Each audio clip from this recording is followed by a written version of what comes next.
Hello and welcome to Potter Paradox, your home for amazing stories. Today's story is what if Gringotts discovered Dumbledore placed a marriage contract between Harry and Ginny when he was 3 months old. Don't forget to like this video if you enjoy it, and subscribe if you haven't already. We post new stories regularly. Let's get started. Chapter 1, The Vault's Secret. Harry Potter couldn't believe his eyes. Diagon Alley stretched before him in a riot of color and magic that made his head spin. After 11 years of being told he was nothing, worse than nothing, a burden, he discovered he was a wizard.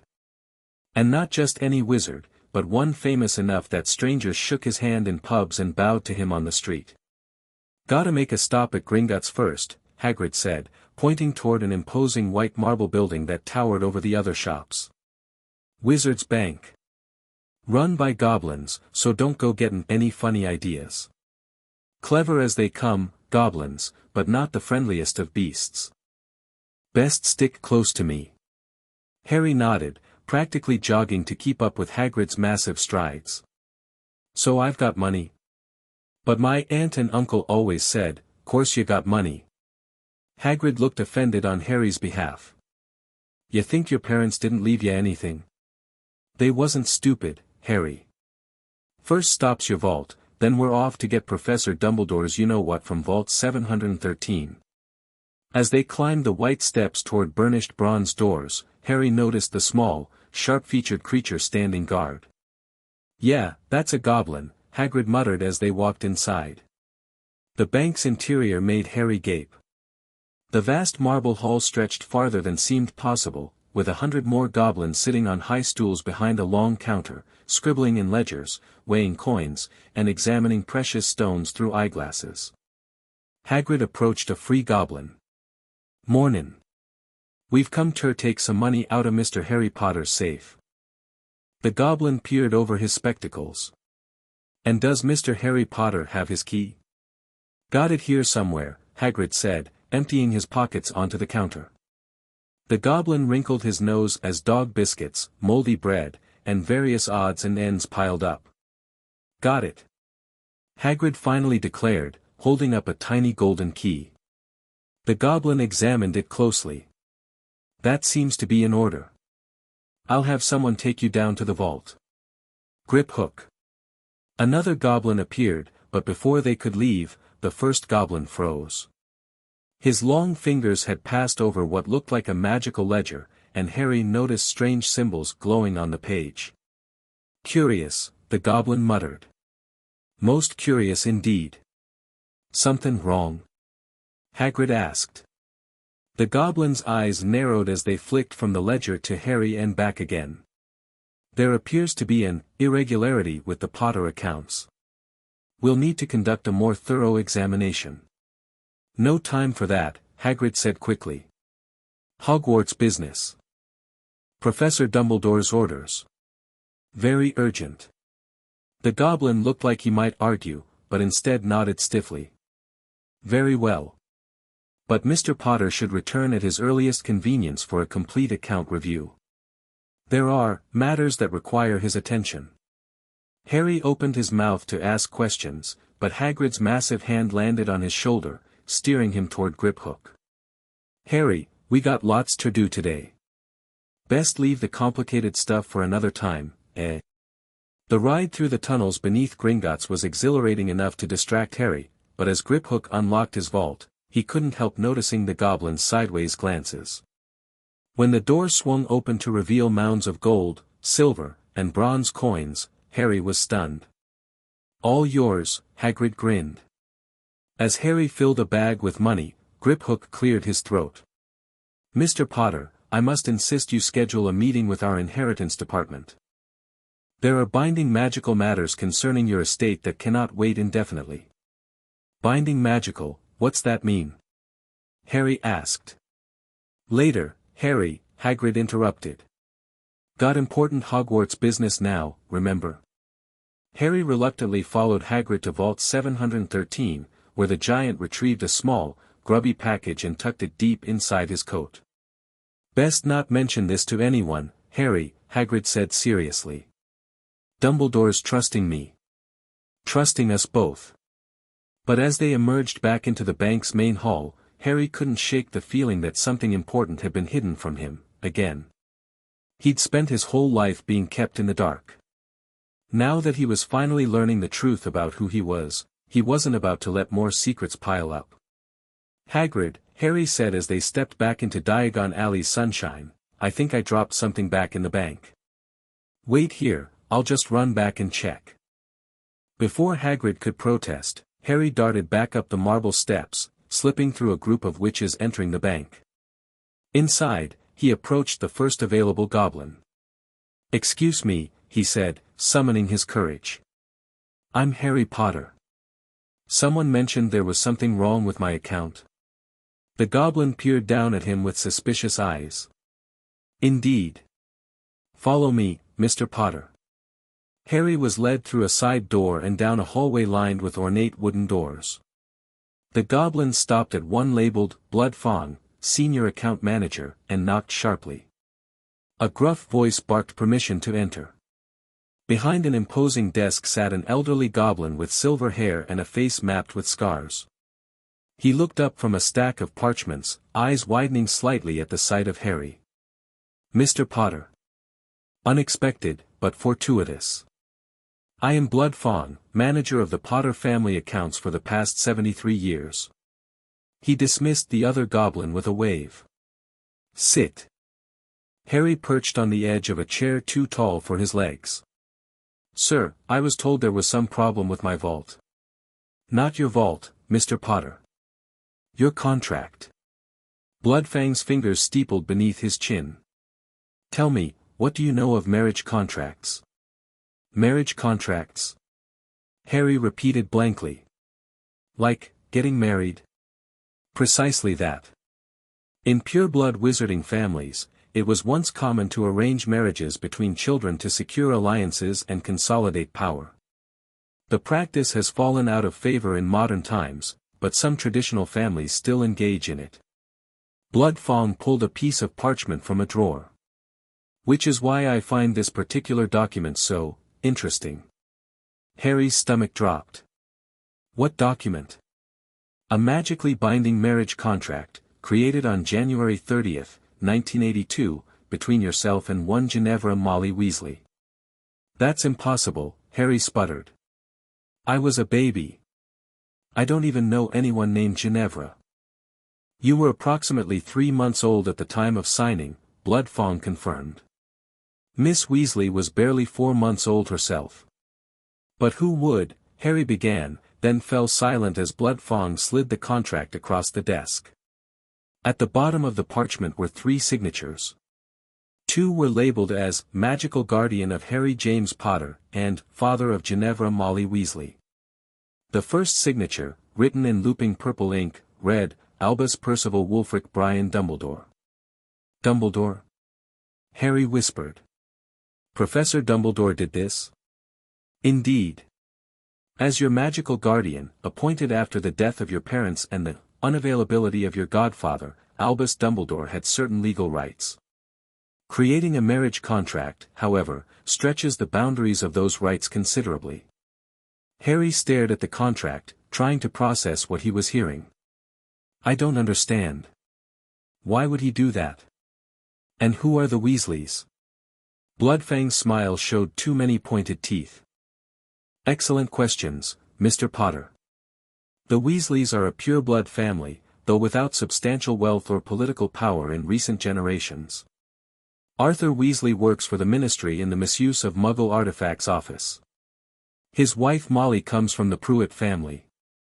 They have 7 children, 6 boys and 1 girl, Ginevra, the youngest." The goblin leaned forward. "As to why Dumbledore would arrange such a contract, that is precisely what I hoped you might illuminate. It's most unusual for a magical guardian to arrange a marriage without familial precedent or obvious political advantage." Harry's head was spinning. Do I have to marry her? I'm only 11. The contract stipulates marriage upon both parties reaching magical maturity at 17. However, Bloodfang's dark eyes gleamed, all magical contracts can be challenged or dissolved under the right circumstances. particularly when there is evidence of irregularities. What kind of irregularities? Bloodfang reached for the contract again. For one, our magical verification reveals that while Arthur Weasley's signature is genuine, he may not have fully understood what he was signing. There are traces of confinement magic on the parchment.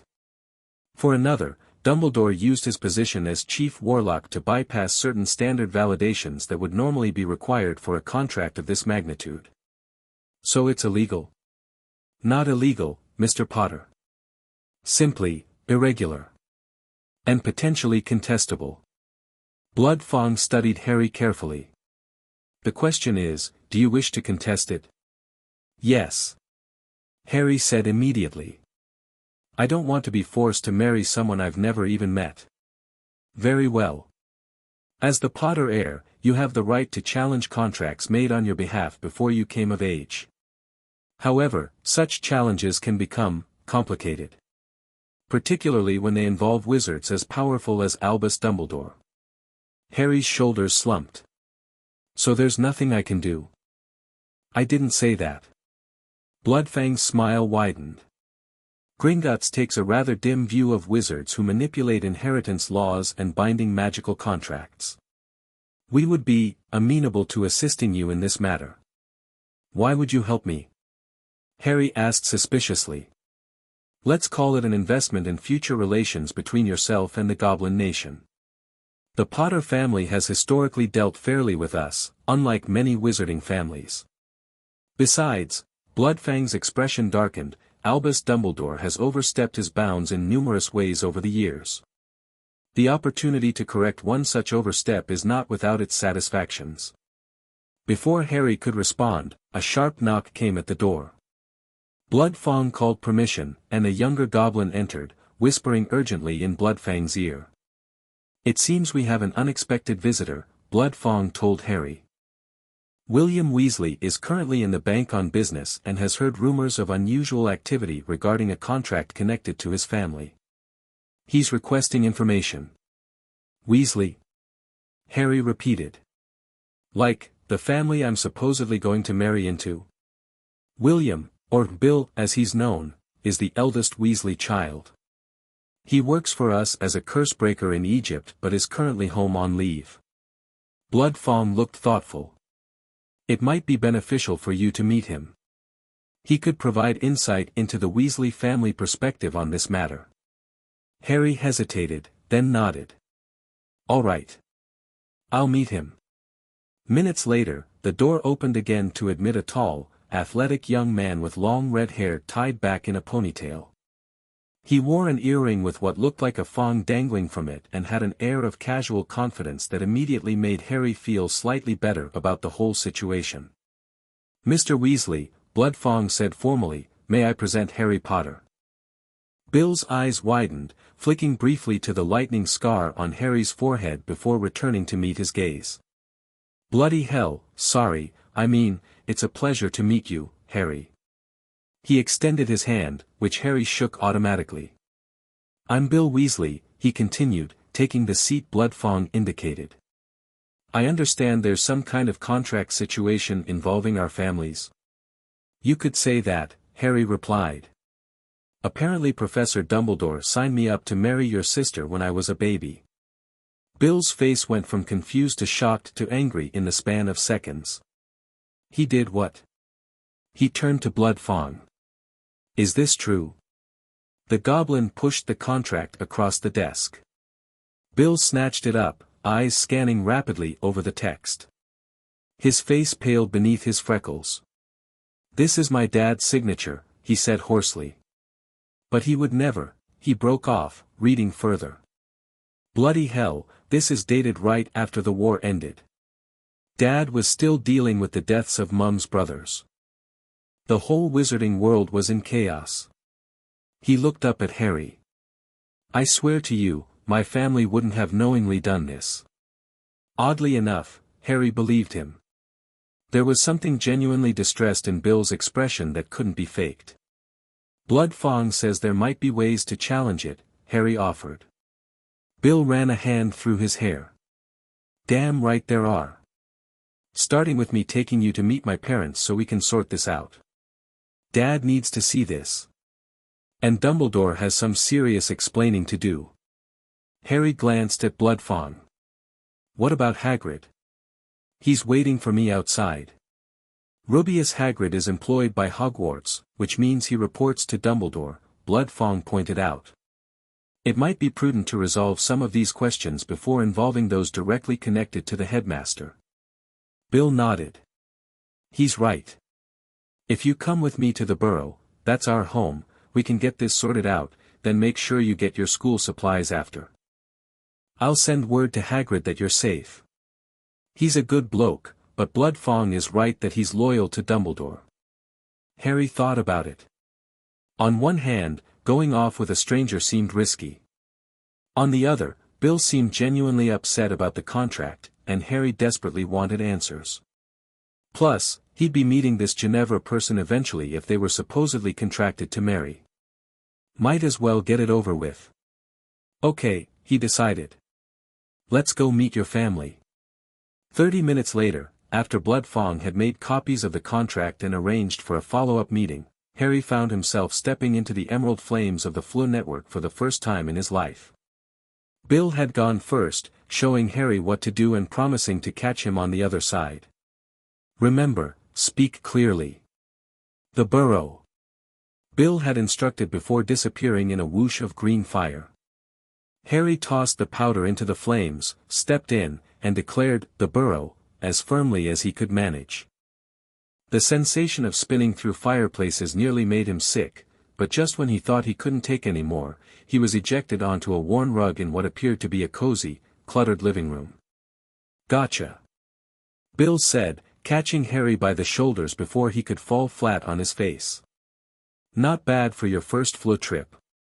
Harry straightened his glasses and looked around. The Burrow was unlike any home he'd ever seen. It was ramshackle and chaotic, with odd angles that suggested rooms had been added wherever they would fit. Magic was evident everywhere. A clock on the wall had 9 hands instead of 2, each labeled with a family member's name. Knitting needles worked by themselves in an armchair, and dishes were washing themselves in the sink visible through a doorway. And there were redheads everywhere. A plump, kind-faced woman came bustling in from what smelled like a kitchen, wiping her hands on her apron. Bill. I wasn't expecting you until dinner, she broke off, spotting Harry. Her eyes went wide. Goodness gracious, you're Harry Potter. Before Harry could respond, more people poured into the room, a tall, balding man with the same red hair as Bill, a boy around Harry's age with dirt on his nose, 2 identical teenage boys, an older boy with horn-rimmed glasses, and finally, a small girl with bright red hair who took one look at Harry, squeaked in alarm, and darted back out of the room. Everyone, this is Harry Potter, Bill announced. Harry, this is my family. Mum and Dad, Molly and Arthur, and my brothers Percy, Fred and George, and Ron. The one who just ran away was my sister Ginny. Ginevra, Harry said without thinking. The temperature in the room seemed to drop several degrees. How do you know her full name? Arthur asked, his brow furrowed. Bill pulled the folded contract from his pocket. Dad, we need to talk. Privately. Harry and I just came from Gringotts, and there's something you need to see.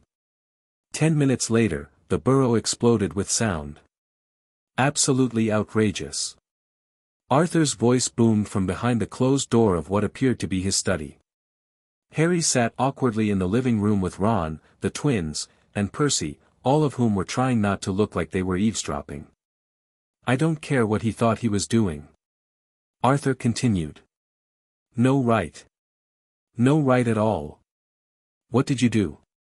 Ron asked Harry suspiciously. I didn't do anything, Harry replied. It was Professor Dumbledore. He made some kind of contract when I was a baby. What kind of contract? One of the twins asked. Harry felt his face heat up. Apparently I'm supposed to marry your sister when we're 17. The reaction was instantaneous. Percy's jaw dropped. The twins exchanged identical looks of shock. And Ron turned the same color as his hair. "Marry Ginny," he sputtered. "But that's mental." "I know." Harry agreed fervently. "I've never even met her before today, and she ran away before I could say hello. Plus, I'm only 11. I don't want to get married to anyone." "Blimey," said the other twin, George, Harry thought. "No wonder Dad's having kittens in there. Old Dumbledore's really stepped in it this time." The study door burst open, and Arthur strode out, face flushed beneath his receding hairline. Bill and Molly followed. While Arthur looked furious, Molly's expression was more complex, a mix of shock, dismay, and something else Harry couldn't identify. "Harry," Arthur said, making a visible effort to calm himself, "I want to apologize to you. I had no idea what Dumbledore was really asking me to sign back then." He presented it as a standard magical guardianship document, supposedly giving you additional protection through a symbolic connection to an established wizarding family. "It's not your fault, Dad," Bill interjected. The parchment showed signs of confinement charms. Blood Fawn confirmed it. "Nevertheless," Arthur continued, "I should have read it more carefully. Those were dangerous times, but that's no excuse." "What I don't understand," Percy said, adjusting his glasses pompously, "is why Professor Dumbledore would do such a thing. He's the chief warlock of the Wizengamot. Creating an unauthorized marriage contract seems highly irregular." "That's putting it mildly," Bill muttered.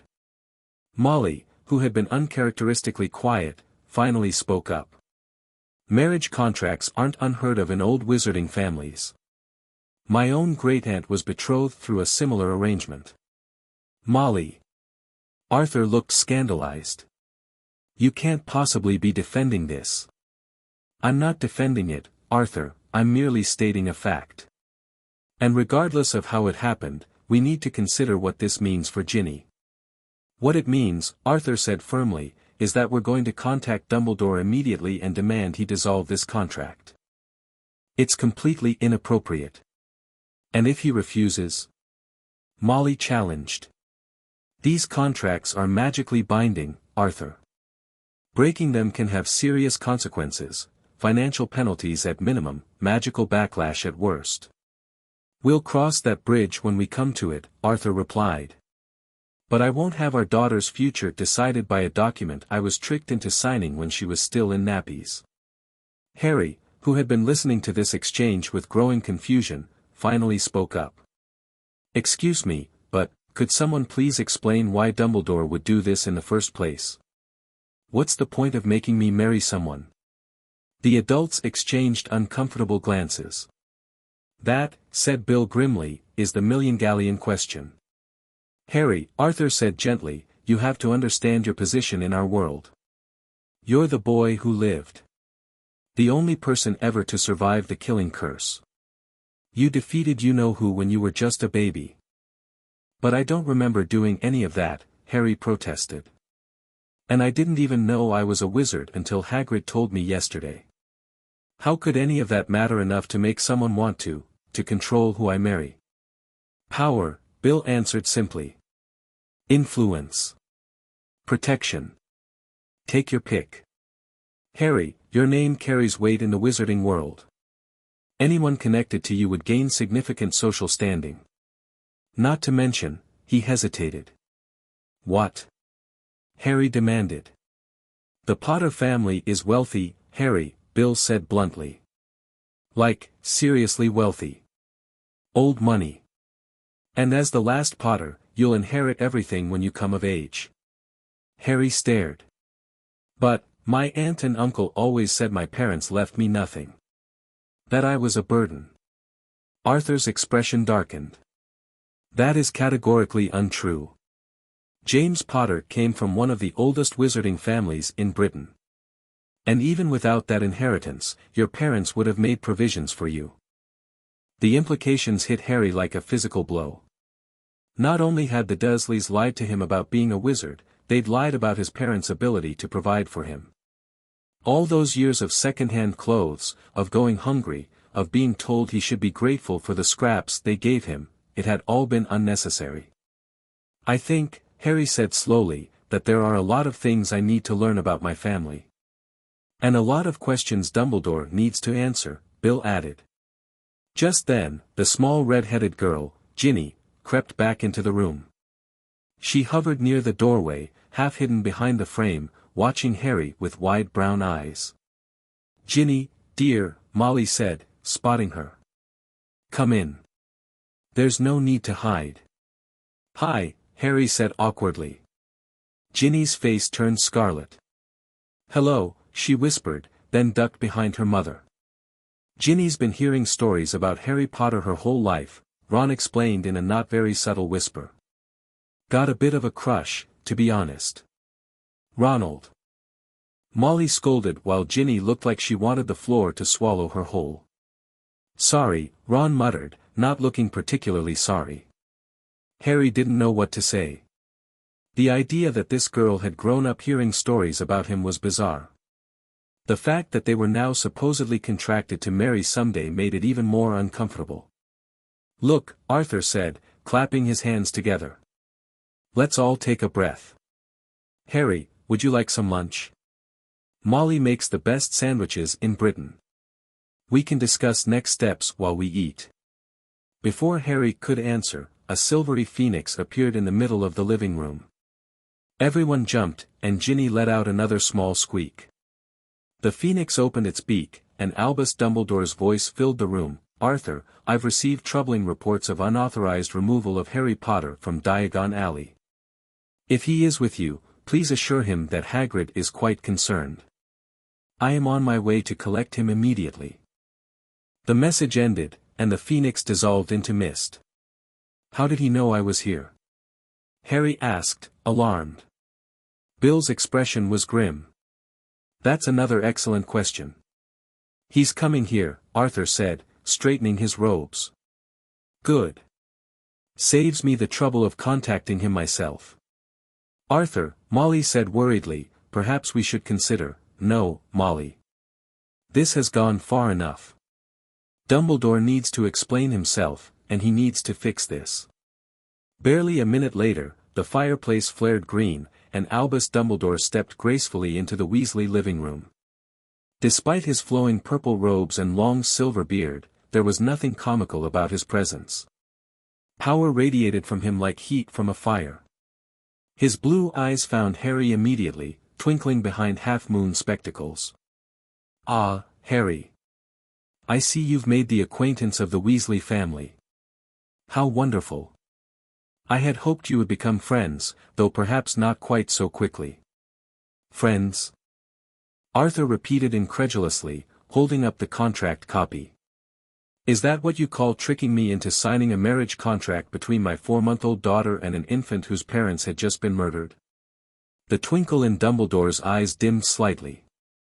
He glanced at the parchment, then back at the assembled Weasleys, and finally at Harry, whose expression was guarded. I see Gringotts has been more thorough in their examination of the Potter accounts than I anticipated, Dumbledore said mildly. Arthur, I assure you, I had only the best interests of both children at heart. Best interests? Arthur's voice rose dangerously.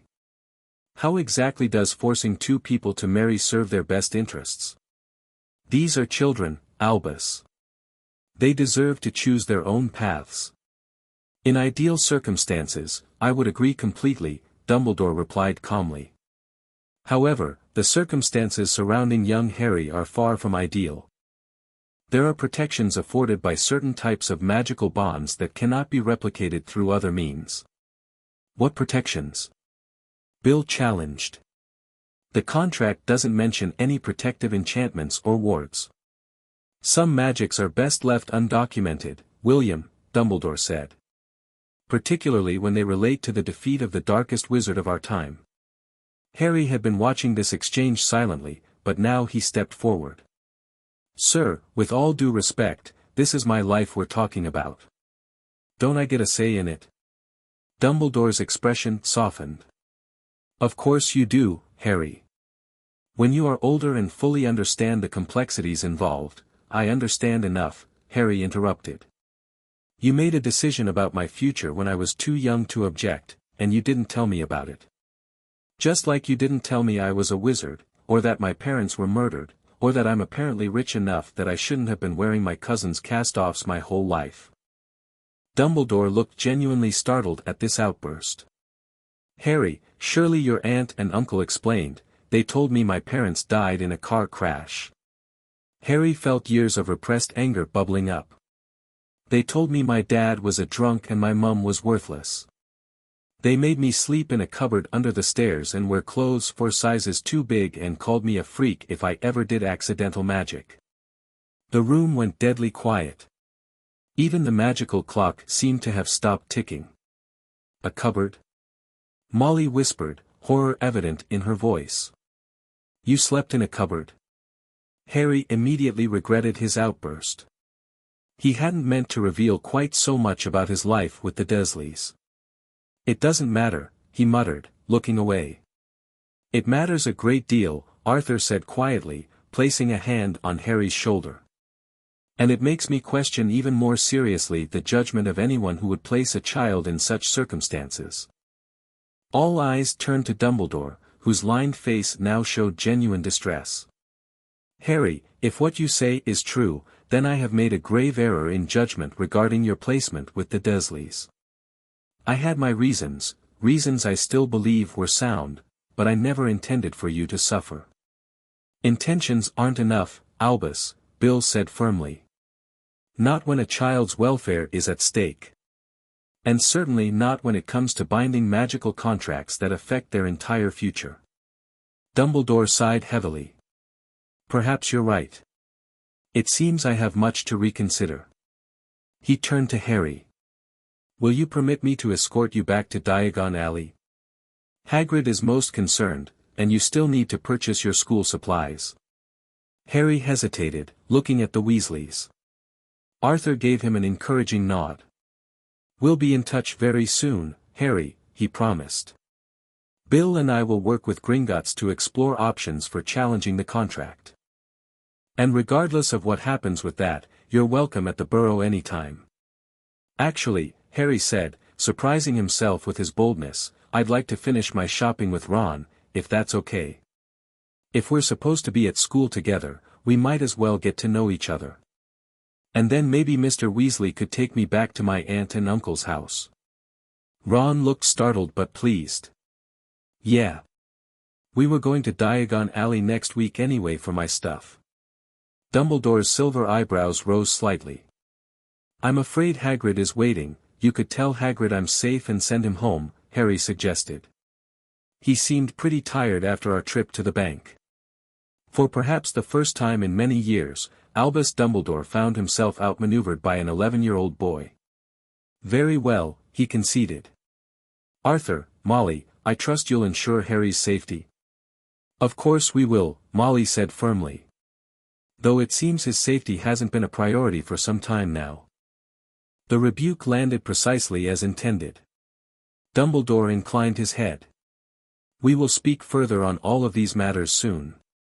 Harry, I hope you understand that despite today's revelations, my primary concern has always been your protection. Harry met the headmaster's gaze steadily. I want to believe that, sir. But right now, I have a lot of questions and not many answers. A natural and commendable response, Dumbledore replied. Perhaps at Hogwarts, we can begin to address those questions properly. With a nod to the assembled Weasleys, he stepped back into the fireplace and was gone in a flash of green flame. As soon as Dumbledore disappeared, the tension in the room deflated like a punctured balloon. Arthur collapsed into an armchair, running a hand through his thinning hair. Well, Fred, or possibly George, said brightly, that wasn't awkward at all. Shut up, Bill told him, but without heat. He turned to Harry. You stood your ground well there. Not many people can say no to Albus Dumbledore. Harry shrugged uncomfortably. I just wanted some time to think. Everything's happening so fast. Quite right, Arthur agreed. Now, about lunch. Molly's sandwiches really are exceptional.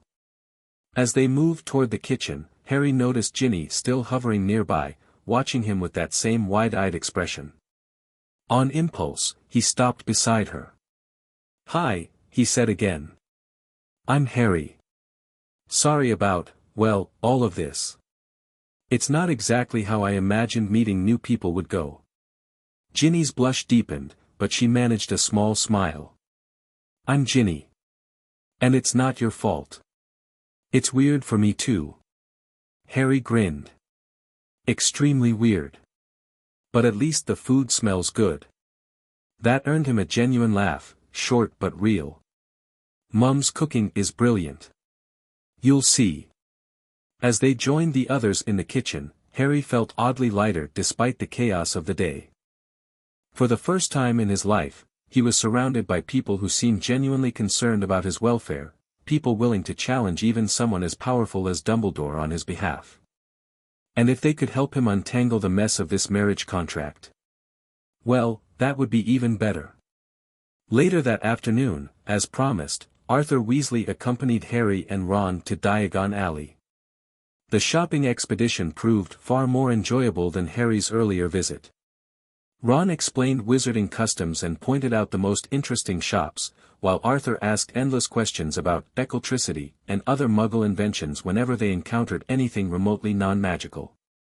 At Flourish and Blots, Harry added several books to his required list, including Magical Contracts and Bindings, a primer, and Hogwarts, a history, which the shopkeeper recommended for Muggle-raised students. At Quality Quidditch Supplies, Ron gave him an enthusiastic introduction to the wizarding sport, pointing out the Nimbus 2000 with reverent awe. But it was at Ollivander's that the day took another unexpected turn. "Curious," Mr. Ollivander murmured as Holly and Phoenix Feather chose Harry. "Very curious indeed." "Sorry," Harry said, "but what's curious?" The wand maker fixed Harry with his pale, moon-like eyes. "I remember every wand I've ever sold, Mr. Potter. Every single wand. It so happens that the phoenix whose tail feather is in your wand gave another feather, just one other. It is very curious indeed that you should be destined for this wand when its brother, why, its brother gave you that scar." Harry swallowed hard as Ollivander continued, explaining how the wand chooses the wizard and how they could expect great things from Harry. After all, he who must not be named did great things, terrible, yes, but great. Outside the shop, Arthur noticed Harry's distress. "Everything all right, Harry?" "Ollivander can be a bit intense. He said my wand is connected to Voldemort's," Harry replied, ignoring Ron's flinch at the name. Arthur's expression grew serious. "Magic works in mysterious ways, Harry. But remember this, a wand is just a tool. It's the wizard who decides how to use it." Harry nodded, though he wasn't entirely convinced. Between marriage contracts and brother wands, it seemed like his life was being shaped by forces beyond his control. As the sun began to set, they completed their purchases and prepared to return Harry to Privet Drive. Arthur shrunk their packages with a casual flick of his wand, tucking them into his pocket. "We'll take the night bus," he explained. "Bit bumpy, but faster than Muggle transport." Ron grimaced. "Hope you don't get motion sick." Before Arthur could summon the bus, however, a snowy white owl in a cage came soaring toward them, landing on Harry's newly purchased trunk. Attached to its leg was a small note. Harry untied it curiously.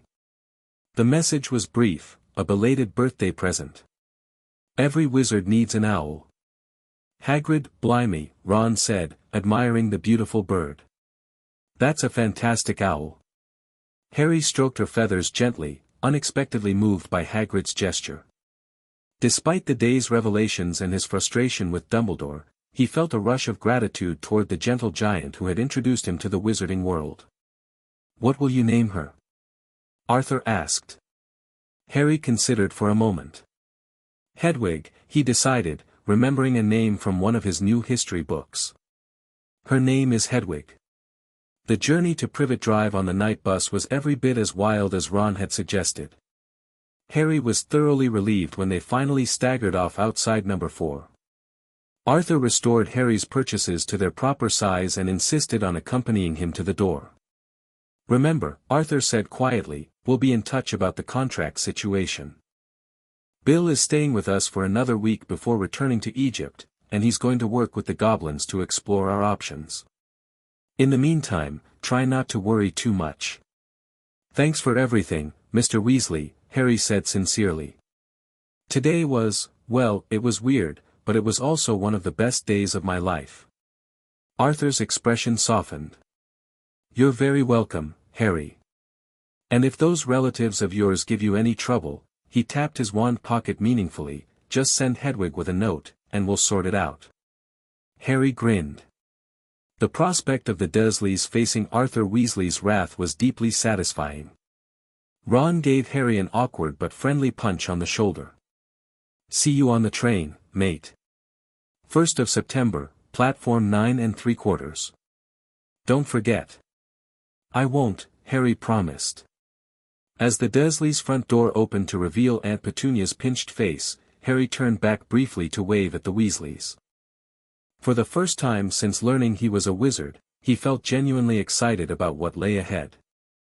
Contracts and prophecies and brother wands aside, he had something he'd never had before: people who seemed to genuinely care about what happened to him. And if Albus Dumbledore thought he could control Harry's future without his consent? Well, Harry James Potter was beginning to think otherwise. Chapter 2, Allies and Adversaries. September 1st arrived faster than Harry expected. The weeks following his Diagon Alley revelation had been surprisingly peaceful. The Dursleys, terrified by Arthur Weasley's implied threats, had left Harry largely alone. He'd spent his time devouring his textbooks and the additional volumes on magical contracts, discovering a world far more complex than he'd initially imagined. The night before departure, he'd received an owl from Bill Weasley. "Harry, Gringotts is making progress on our inquiry. The goblins are particularly interested in magical signatures they've detected on the contract that don't match either Dumbledore's or my father's. Meet me at King's Cross tomorrow at 10:15, platform 9 3/4 entrance. We'll talk before you board." Bill. Harry arrived at King's Cross clutching his ticket and Hedwig's cage, pushing his trunk on a trolley. The Dursleys had dropped him off with barely a goodbye, clearly relieved to be rid of him. He spotted Bill's tall figure and distinctive ponytail near the barrier between platforms 9 and 10. "Harry! Over here," Bill called, waving. "Thanks for meeting me," Harry said, genuinely glad to see a friendly face. "What did you find out?" Bill glanced around the busy station. "Not here. Let's get through the barrier first." He guided Harry toward the solid-looking wall. "Just walk straight at it. Don't stop, don't hesitate." Harry nodded and pushed his trolley forward, picking up speed until he was running directly at the barrier. Instead of crashing, he passed through onto a platform where a magnificent scarlet steam engine waited, the sign overhead reading, "Hogwarts Express." Bill appeared behind him seconds later. "Good job. Now, quick update before the others arrive." "Others?" "My family," Bill explained. "Mum insisted on seeing Ron off, and Ginny refused to stay home." Harry felt a flutter of nervousness at the mention of Ginny. Their one exchange at the Burrow hadn't exactly been extensive. "What did Gringotts find?" he asked, pushing those thoughts aside. Bill pulled him toward a quieter corner of the platform. "The contract has traces of blood magic. Blood Fong thinks Dumbledore used something connected to your parents' deaths to strengthen the binding." "Blood magic?" Harry repeated. "That sounds dark. It's definitely in the gray area." Bill ran a hand through his hair. "Blood magic isn't inherently dark, but using someone else's blood without permission crosses ethical lines. If Dumbledore used blood from the night your parents died." "That's horrible," Harry whispered. "We don't know for sure," Bill cautioned. "The goblins are still analyzing it. But there's something else." He lowered his voice further.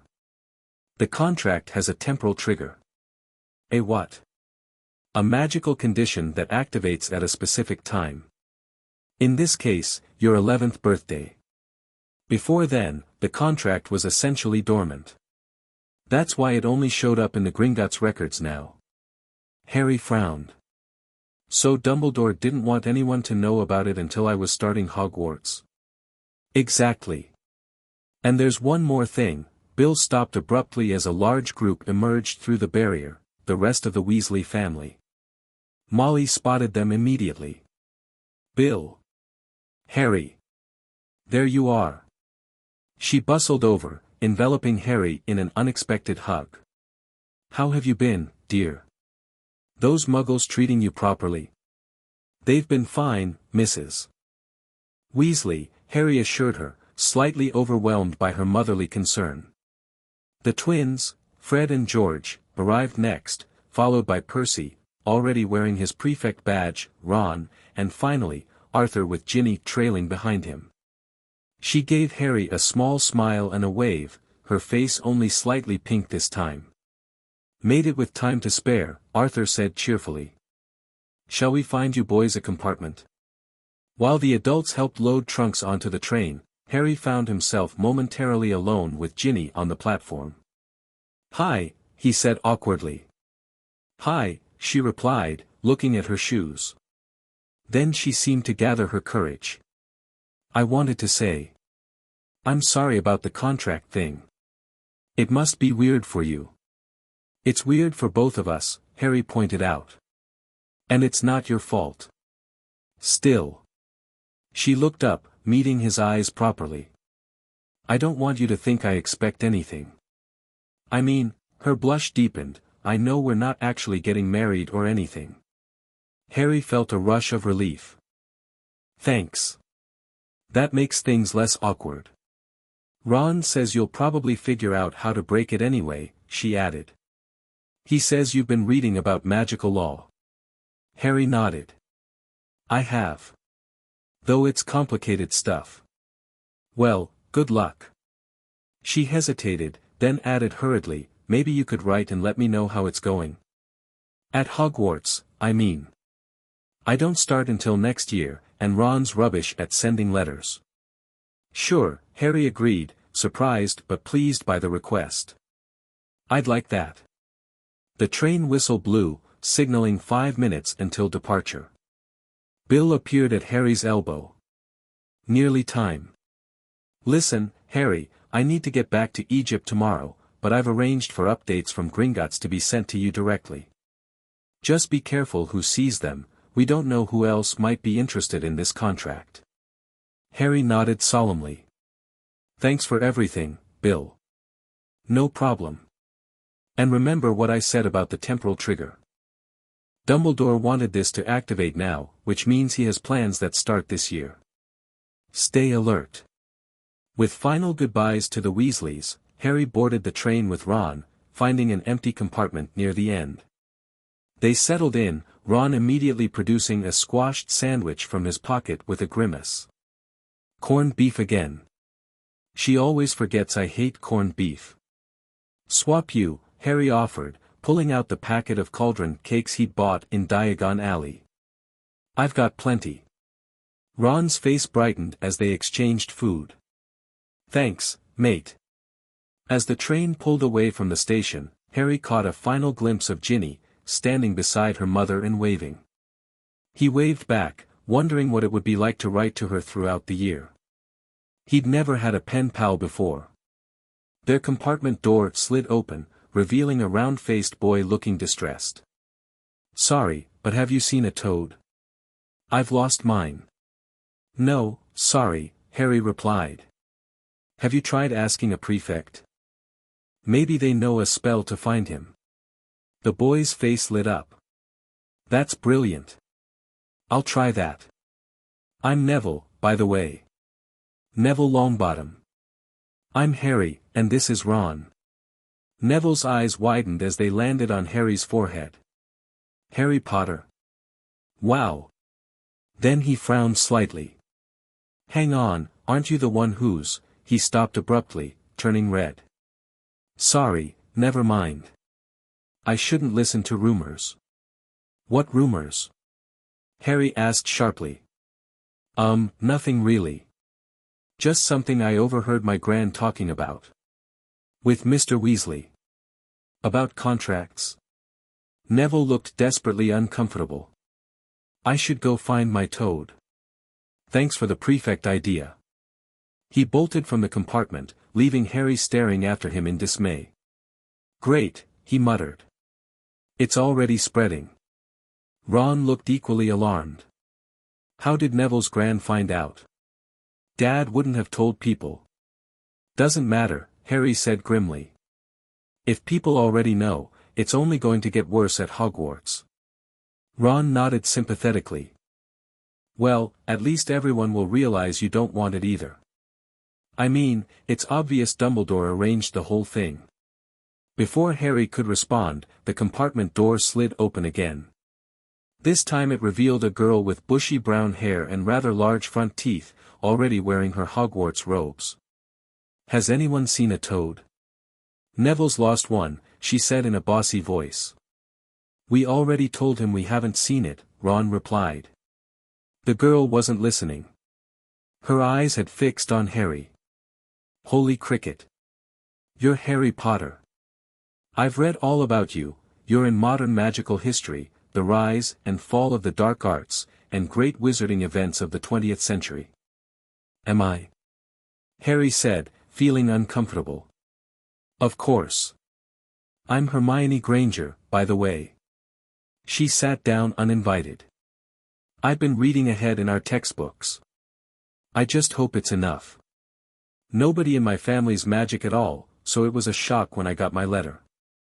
I'm Ron Weasley, Ron muttered when she finally paused for breath. Pleasure. She barely glanced at him before turning back to Harry. Is it true what they're saying in the other compartments? That Professor Dumbledore arranged a marriage contract between you and Ron's sister? Harry nearly choked. Ron's ears turned scarlet. Who's saying that? Harry demanded. Hermione shrugged. Pretty much everyone in the last 3 carriages. Apparently some boy named Draco Malfoy is telling anyone who'll listen. He says his father heard it from a contact at Gringotts. Malfoy? Ron spat. Of course it would be him. His dad's got half the ministry in his pocket. Harry felt sick. He'd hoped to at least make it to Hogwarts before dealing with this. Yes, it's true. But we're working on breaking it. Dumbledore had no right to make that contract. Hermione looked fascinated.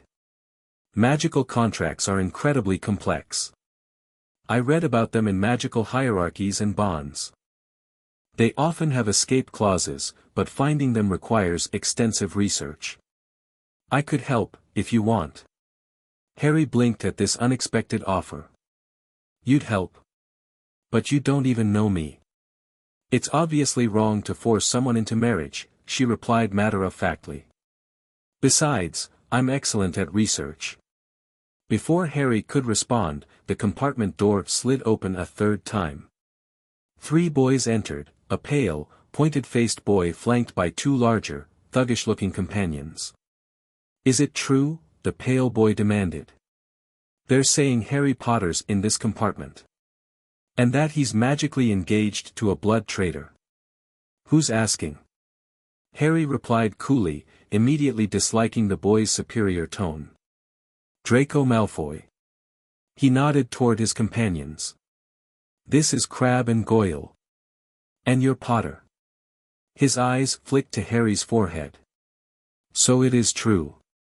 Wait until my father hears the full details. He's on the Hogwarts Board of Governors, you know. And I should care because... Harry asked. Malfoy smirked. You'll find some wizarding families are better than others, Potter. You don't want to go making friends with the wrong sort. He glanced dismissively at Ron. I can help you there. He extended his hand, but Harry didn't take it. I think I can figure out the wrong sort for myself, thanks, he said. Malfoy's pale cheeks flushed pink. Careful, Potter. If you're contracted to the Weasleys, you're already on a slippery slope. But it's not too late. My father has connections. He could help you break that contract and make more advantageous alliances. Harry stood up, meeting Malfoy's gaze directly. Here's the thing, Malfoy. I don't like people who spread rumors about me. I don't like people who insult my friends. And I definitely don't like people who think they can manipulate me with vague offers. So thanks, but no thanks. Malfoy's eyes narrowed. You'll regret this, Potter. That contract is just the beginning of your troubles. As the three boys left, Harry sat back down, heart pounding. What did he mean by that? He asked Ron. Dunno, Ron replied, looking worried. But Malfoy's dad was a big supporter of you-know-who back in the day. Claimed he was under the Imperius curse afterward, but my dad doesn't believe it. You stood up to him brilliantly, Hermione said approvingly. He was clearly trying to intimidate you. Harry managed a weak smile. Thanks. But if everyone at Hogwarts already knows about the contract, we'll deal with it, Ron said firmly. Together. The Great Hall exceeded even Harry's expectations. Thousands of candles floated midair beneath a ceiling bewitched to look like the night sky. For long tables were filled with students, and at the front, the staff table faced the room. Harry spotted Dumbledore immediately, hard to miss with his silver beard and bright purple robes. The headmaster's eyes twinkled as they met Harry's, but Harry quickly looked away, remembering Bill's warning. Professor McGonagall placed a four-legged stool and an extremely old, patched wizard's hat in front of the first years. To Harry's astonishment, the hat began to sing, describing the different houses and their qualities. When it finished, McGonagall began calling students forward alphabetically. Harry watched as Granger, Hermione, became a Gryffindor, despite Ron's groan, and Malfoy, Draco, was instantly sorted into Slytherin. Potter, Harry, McGonagall called, and the hall erupted in whispers. Potter, did she say? The Harry Potter? Isn't he the one with the contract?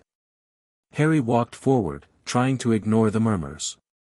He sat on the stool, and McGonagall lowered the hat onto his head. It fell over his eyes, plunging him into darkness. Said a small voice in his ear. Difficult. Very difficult. Plenty of courage, I see. Not a bad mind either. There's talent, oh my goodness, yes, and a nice thirst to prove yourself. But where to put you? Not Slytherin, Harry thought firmly. Not Slytherin, eh? Are you sure? You could be great, you know, it's all here in your head, and Slytherin would help you on the way to greatness, no doubt about that. I need to think for myself, Harry thought. I need to learn how to break this contract and stop people controlling me. Ah, said the hat, sounding intrigued. Independence of mind, a thirst for knowledge with purpose. You seek not just to know, but to apply. In that case, better be Ravenclaw. The last word was shouted to the hall. The table second from the left erupted in cheers as Harry removed the hat. He was so relieved at avoiding Slytherin that it took him a moment to realize what had happened. Ravenclaw. Not Gryffindor. He glanced at Ron, who looked shocked but gave him a thumbs up anyway. As Harry took his seat at the Ravenclaw table, he noticed Dumbledore's surprise quickly masked behind a benign smile. Clearly, the headmaster had expected a different outcome. Welcome to Ravenclaw, said an older student, shaking his hand. I'm Robert Hilliard, fifth-year prefect. Brilliant to have you with us. Thanks, Harry replied, feeling both nervous and strangely liberated. Maybe Ravenclaw was exactly where he needed to be. The sorting continued, with Ron joining the Gryffindor table as expected. When the ceremony concluded, Dumbledore rose to his feet. Welcome, he said. Welcome to a new year at Hogwarts. Before we begin our banquet, I would like to say a few words, nitwit. Blubber. Oddment. Tweak. Thank you. Food appeared on the golden plates, and conversation erupted around Harry. Most of his fellow Ravenclaws seemed more interested in intellectual discussions than gossip, which came as a relief after the train journey. "So, Potter," said a pretty Asian girl who introduced herself as Cho Chang, a second year, "is it true you grew up with Muggles? What was that like?" Grateful for a normal question, Harry described life with the Dursleys, the sanitized version. As dinner progressed, he began to relax, answering questions about his Muggle schooling and expressing enthusiasm for finally learning proper magic. "You'll love Professor Flitwick," said Penelope Clearwater, another prefect. "He's our head of house and teaches charms. Brilliant wizard, and he really encourages creative thinking." The tiny professor in question waved cheerfully at the Ravenclaw table from his seat on a pile of cushions. After dessert, Dumbledore rose again to give notices about the Forbidden Forest and the third-floor corridor, being out of bounds to everyone who does not wish to die a very painful death. He then sent them off to bed. Robert led the Ravenclaw first-years up staircases and through corridors until they reached a door with a bronze, eagle-shaped knocker. "Unlike other houses, we don't use passwords," Robert explained. "To enter our common room, you must answer a riddle." He demonstrated by using the knocker, which asked, "I'm light as a feather, yet the strongest person cannot hold me for much more than a minute. What am I?" "Breath," Robert answered, and the door swung open. The Ravenclaw common room was airy and circular, with graceful arched windows offering spectacular views of the mountains. Midnight blue carpet covered the floor, and the domed ceiling was painted with stars. Bookcases lined the walls, and comfortable chairs and tables were scattered throughout. "Boys' dormitories upstairs to the left, girls to the right," Robert directed. "Your belongings have already been brought up." Harry climbed the spiral staircase to find a room with 5 four-poster beds hung with blue silk curtains. His trunk sat at the foot of one, with Hedwig's empty cage beside it. She'd been sent to the Ollery. His roommates introduced themselves as Terry Boot, Michael Corner, Anthony Goldstein, and Kevin Entwistle. Unlike the Hogwarts Express, none of them mentioned the contract rumor, though Harry caught curious glances. As he pulled on his pajamas, an owl tapped at the dormitory window. Harry recognized it as Errol, the Weasleys' aged family owl. He let the exhausted bird in and untied the letter from its leg. "Harry, Ron wrote to say you're in Ravenclaw. That's brilliant, you'll have access to all the best books for research. Dad says to tell you he's filed a formal inquiry with the Ministry about the contract, but Dumbledore's already trying to block it. Bill sent a package from Egypt with information about breaking magical bindings. I've included his notes. Write back and let me know how your first day goes." Ginny. Harry smiled at her enthusiasm. Enclosed with her letter was a sheaf of parchment covered in Bill's handwriting, detailed notes about contract-breaking rituals and their requirements. He tucked the papers into his trunk, making a mental note to study them tomorrow. Despite the day's stress, Harry fell asleep feeling oddly hopeful. Between Bill's help, the resources of Ravenclaw Tower, and potential new allies, maybe he could actually break free of Dumbledore's manipulations. The next morning, Harry woke early and wrote a quick reply to Ginny, thanking her for Bill's notes and describing Ravenclaw Tower. He sent it off with Hedwig before heading to breakfast. In the Great Hall, he spotted Ron and Hermione at the Gryffindor table and walked over to say good morning. "How's Ravenclaw?" Ron asked. "Their common room's supposed to be amazing." "It is," Harry confirmed.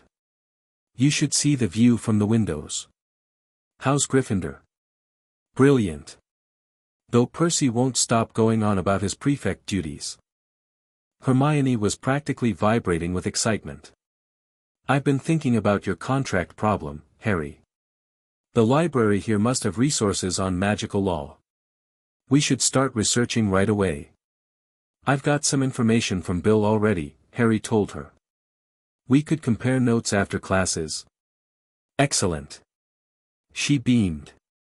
"The more sources, the better." A drawling voice interrupted them. "Planning your wedding already, Potter?" Draco Malfoy stood behind them, flanked as always by Crabbe and Goyle.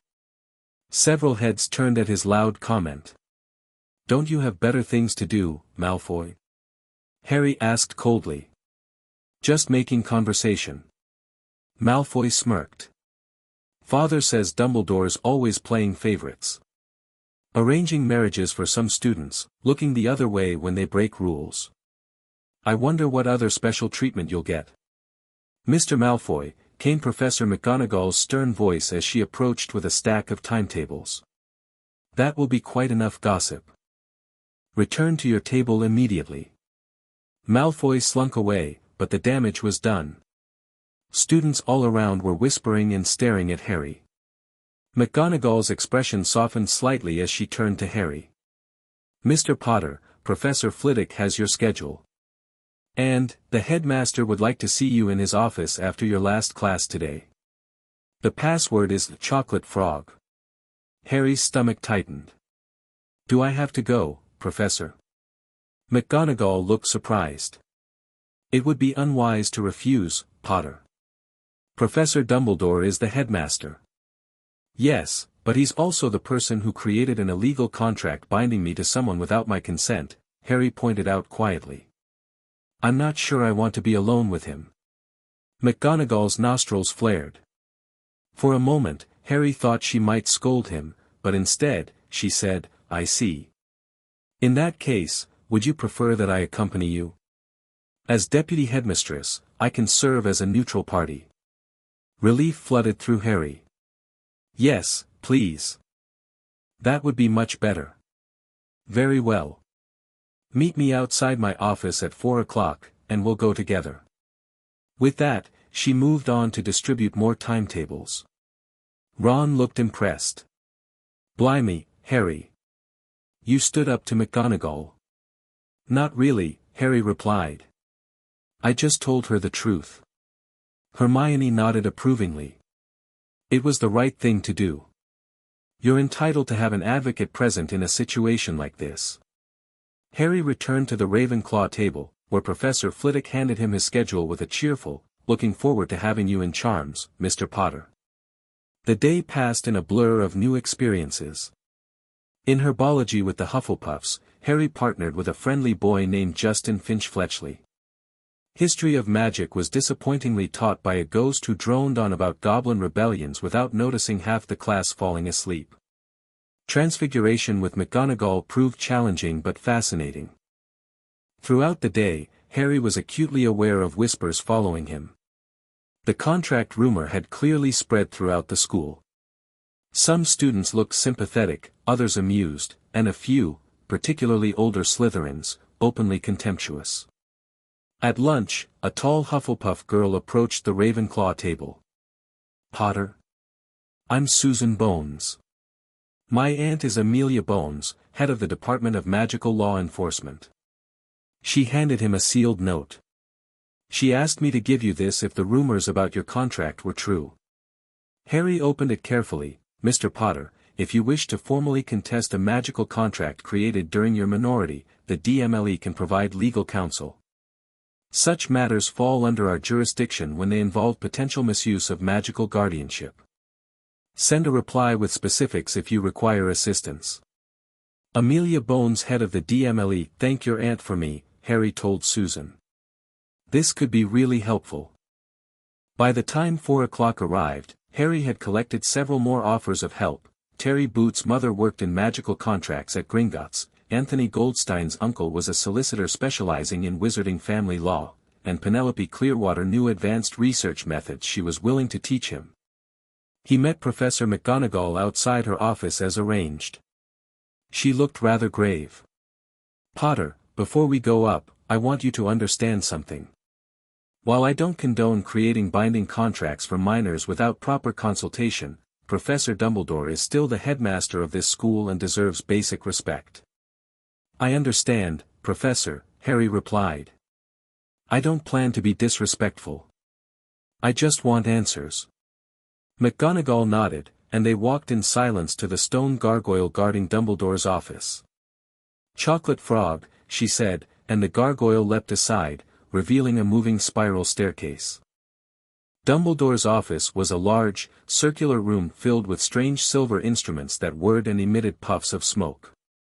Portraits of former headmasters and headmistresses dozed in their frames, and on a golden perch sat a magnificent red and gold bird that Harry recognized from descriptions as a phoenix. Ah, Harry! And Minerva as well. How delightful! Dumbledore sat behind a massive desk, his blue eyes twinkling. Though I had hoped for a private word with Harry. Mr. Potter requested my presence, McGonagall replied crisply. Given the circumstances, I agreed it was appropriate. I see. Dumbledore's smile dimmed slightly. Please, both of you, sit down. Lemon drop. They declined the offered sweets, and Dumbledore sighed. Harry, I understand you're upset about the contract.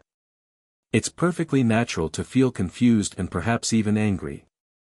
But I hope you'll allow me to explain my reasoning. I'd appreciate that, sir, Harry said, trying to keep his voice neutral. Dumbledore steepled his fingers. When your parents were killed, you became the target of numerous dark wizards seeking revenge.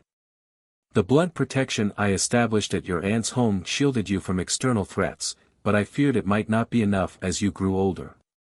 The contract with Miss Weasley created a secondary layer of protection, a binding to a light wizarding family with ties to the Order of the Phoenix, an organization your parents belonged to. This connection reinforces your mother's sacrifice in ways traditional wards cannot. Harry frowned. But sir, why not just tell me this? Why hide it until Gringotts discovered it? I intended to explain everything when you were older and could better understand the complexities involved.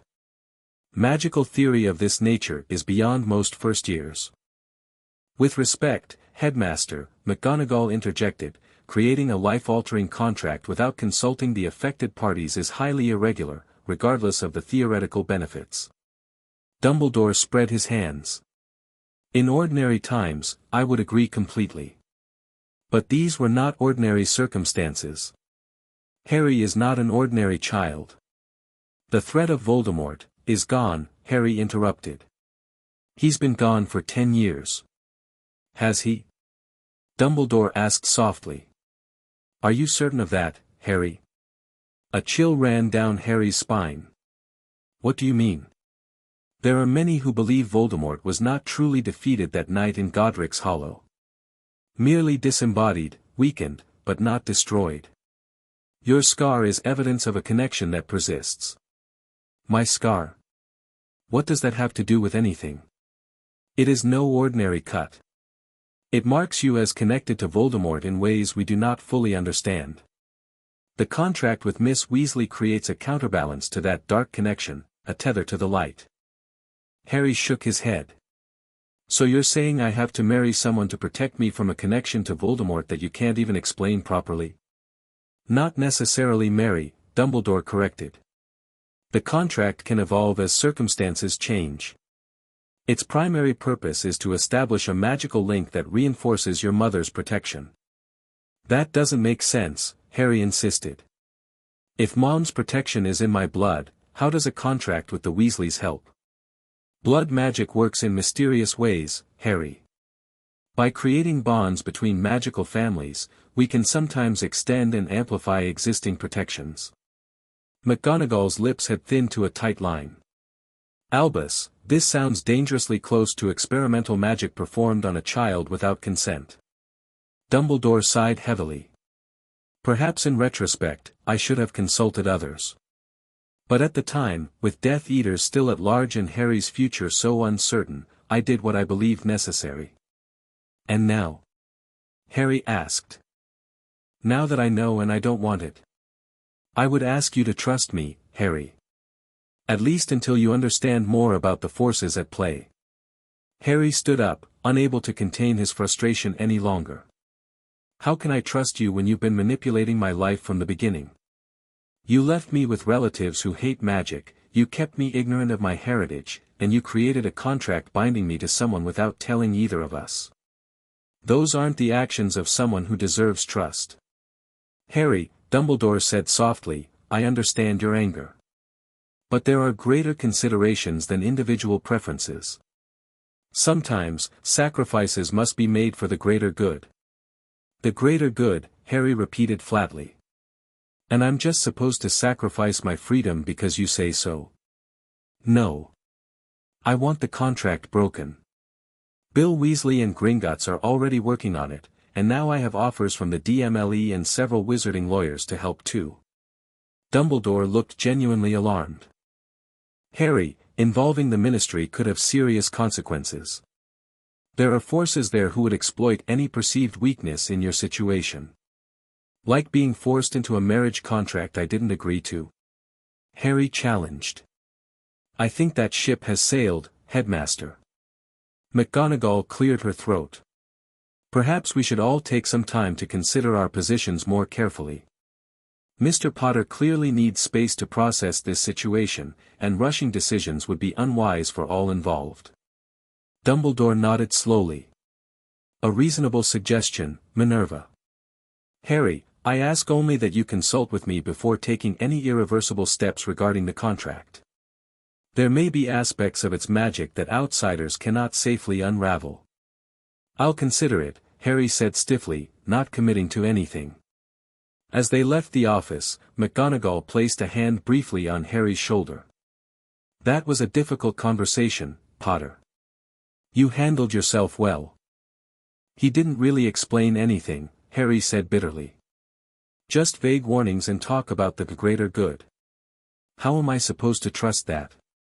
Professor Dumbledore has dedicated his life to protecting the wizarding world, McGonagall replied. But even great wizards can make misjudgments. Keep an open mind, but trust your instincts as well. Harry nodded, grateful for her balanced perspective. Thank you for coming with me, Professor.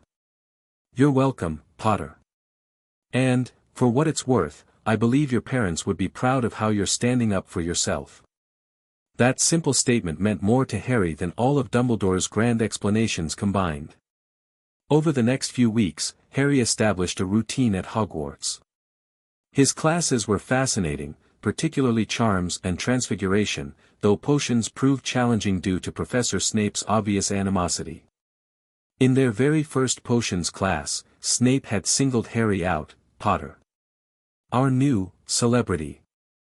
His dark eyes had glittered with something beyond simple dislike. Tell me, what would I get if I added powdered root of asphodel to an infusion of wormwood? Thanks to his preterm reading, Harry had known the answer. Draught of living death, sir. It's an extremely powerful sleeping potion. Snape's lip had curled. Correct. And where would you look if I told you to find a bezoar? In the stomach of a goat, sir. It will save you from most poisons. Each correct answer seemed to irritate Snape further, culminating in a grudging, adequately prepared, Potter. Perhaps Ravenclaw was the appropriate placement after all. Though one wonders if your familial arrangements influenced the Sorting Hat's decision. The clear reference to the marriage contract had set Slytherin students snickering. Harry had gripped his desk to keep from responding, and Snape had moved on to torment Neville Longbottom instead. The incident cemented Harry's determination to excel in potions despite Snape's hostility. It also led to an unexpected alliance when Neville approached him after class. Thanks for trying to help when Snape was going after me, Neville had said. My gran says your mum was brilliant at potions. Maybe you could help me sometimes. I'm rubbish at it, but I'm good at herbology. We could trade. Thus began a productive partnership. Neville taught Harry about magical plants and their properties, while Harry helped Neville understand potion-making techniques. Both improved significantly as a result. Harry's research group expanded too. Despite being sorted into different houses, he, Ron, and Hermione established a regular study table in the library. They were soon joined by Susan Bones from Hufflepuff, who brought legal perspectives from her aunt, and occasionally by Terry Boot and Anthony Goldstein from Ravenclaw. Draco Malfoy continued his campaign of snide remarks, but their impact diminished as Harry found more allies. Even Ginny's letters helped, arriving weekly with updates from home and cheerful commentary that made the contract situation feel less overwhelming. Their correspondence evolved from awkward formality to genuine friendship. Harry, your description of Professor Flitwick teaching you all to levitate feathers made me laugh. Ron's swish and flicker sounds like something the twins would do on purpose just to cause chaos. Speaking of chaos, Fred and George sent me a toilet seat from Hogwarts to remember them by, until I start next year. Mum went ballistic. Dad confiscated it, but I caught him chuckling in his shed later. Bill's latest letter mentioned a breakthrough with the goblins. Something about identifying a resonance pattern in the contract that might provide a weakness. I don't really understand it, but he seemed excited. How's your Quidditch research going? Just because you're not in Gryffindor doesn't mean you can't try out next year. Ravenclaw needs a good seeker from what Charlie tells me. Write back soon. Ginny. Harry found himself looking forward to these letters and taking care with his replies, sharing details about classes and his growing friendships that he wouldn't have thought interesting before. There was something freeing about writing to someone who wasn't at Hogwarts, someone who saw him as just Harry, not the boy who lived or that kid with the contract. One evening in mid-October, while studying in the library, Harry received a note from Professor Flitwick requesting his presence in the Charms classroom. Curious, he excused himself from the group and headed there immediately. To his surprise, Professor Flitwick wasn't alone.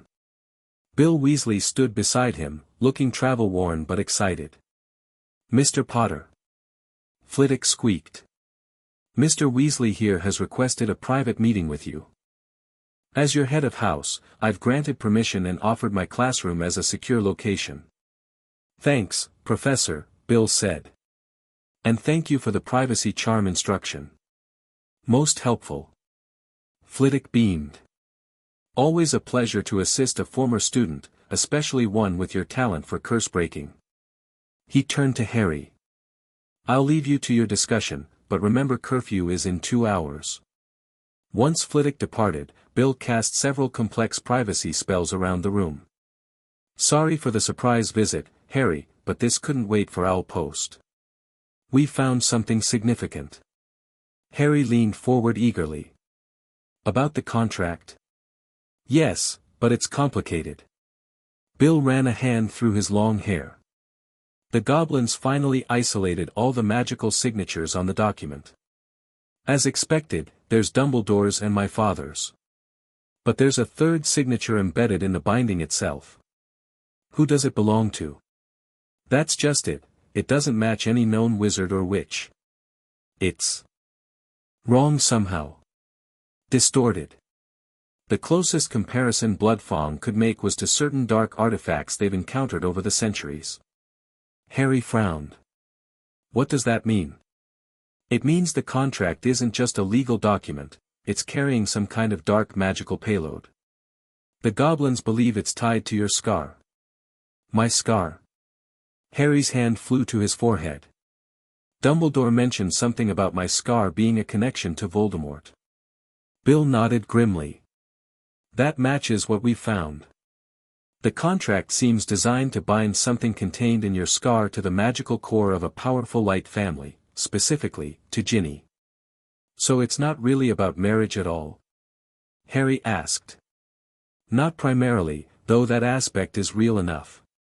It seems more like Dumbledore was trying to create a containment system, using Ginny as an anchor point." Harry felt sick. He was using Ginny to contain something from Voldemort? Without telling anyone? It appears so. The goblins think breaking the contract incorrectly could be dangerous, not just magically inconvenient, but potentially catastrophic. Whatever is bound inside might escape. So we're stuck with it? Harry asked, heart sinking. "No," Bill said firmly. "But we need to break it carefully, with proper rituals and safeguards. Bloodfang is researching ancient goblin cleansing rituals that might work. And I've been consulting with curse breakers in Egypt about containment methods." He pulled a small leather pouch from his pocket. "In the meantime, wear this. It's an Egyptian protective amulet that should help shield your mind from whatever's in the scar. The goblins believe it's been influencing your emotions, especially anger and resentment." Harry took the amulet, a small scarab beetle carved from lapis lazuli, and slipped it over his head. Immediately, he felt a subtle lightening, as though a weight he hadn't noticed had lifted slightly. "When can we break it?" he asked. "We're aiming for the winter solstice, December 21st. It's a powerful time for ritual magic, and most students will be away for holidays, which means fewer complications." Bill hesitated. "There's one more thing. Ginny needs to be there." "Ginny? Why?" "She's the other party in the contract. Breaking it requires both participants. But more importantly, the ritual will involve severing magical connections that have been forming between you since the contract was created. Doing that safely requires her direct participation." "Will it hurt her?" Harry asked, alarmed.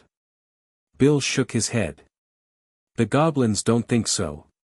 The contract hasn't fully matured yet, so the connections are still relatively weak. But there's always risk in magic this complex." "Does she know? Has anyone told her what she's really been tied to all these years?" "Not yet. I wanted to speak with you first. It's your secret to share or keep." Harry considered this. "She deserves to know.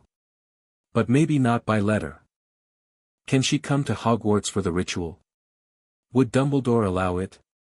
"We're not planning to ask Dumbledore's permission," Bill said with a grim smile.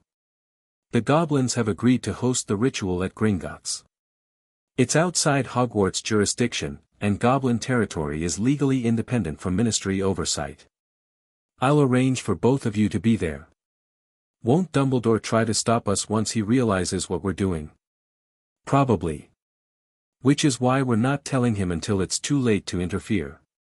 Dad is on board with the plan, by the way. He was horrified when I explained what the contract really contains." Harry nodded slowly, processing all this information.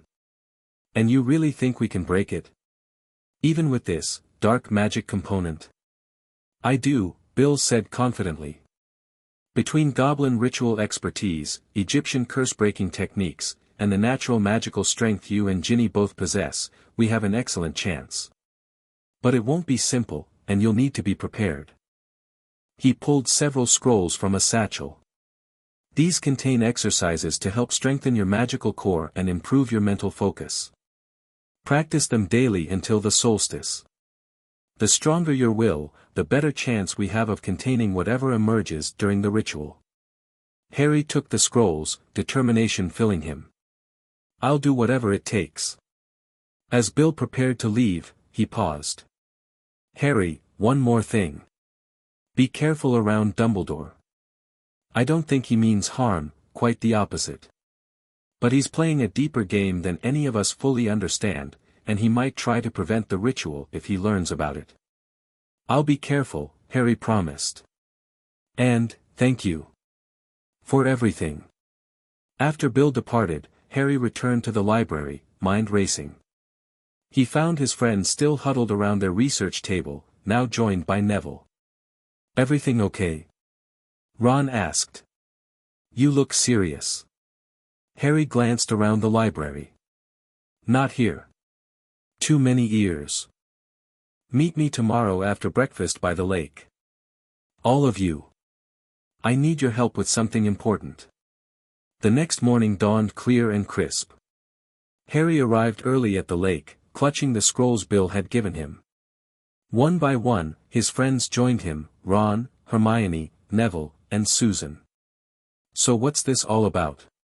Susan asked once they were settled under a beech tree. Harry took a deep breath. "Bill visited last night. They've discovered what the contract really is, and it's not just about marriage." He explained everything: the dark magical signature, the connection to his scar, the planned ritual at the winter solstice. His friends listened with growing alarm. "That's incredibly dangerous," Hermione said when he finished. "Breaking magical bindings connected to unknown dark magic. There are so many things that could go wrong." "Which is why I need your help," Harry replied.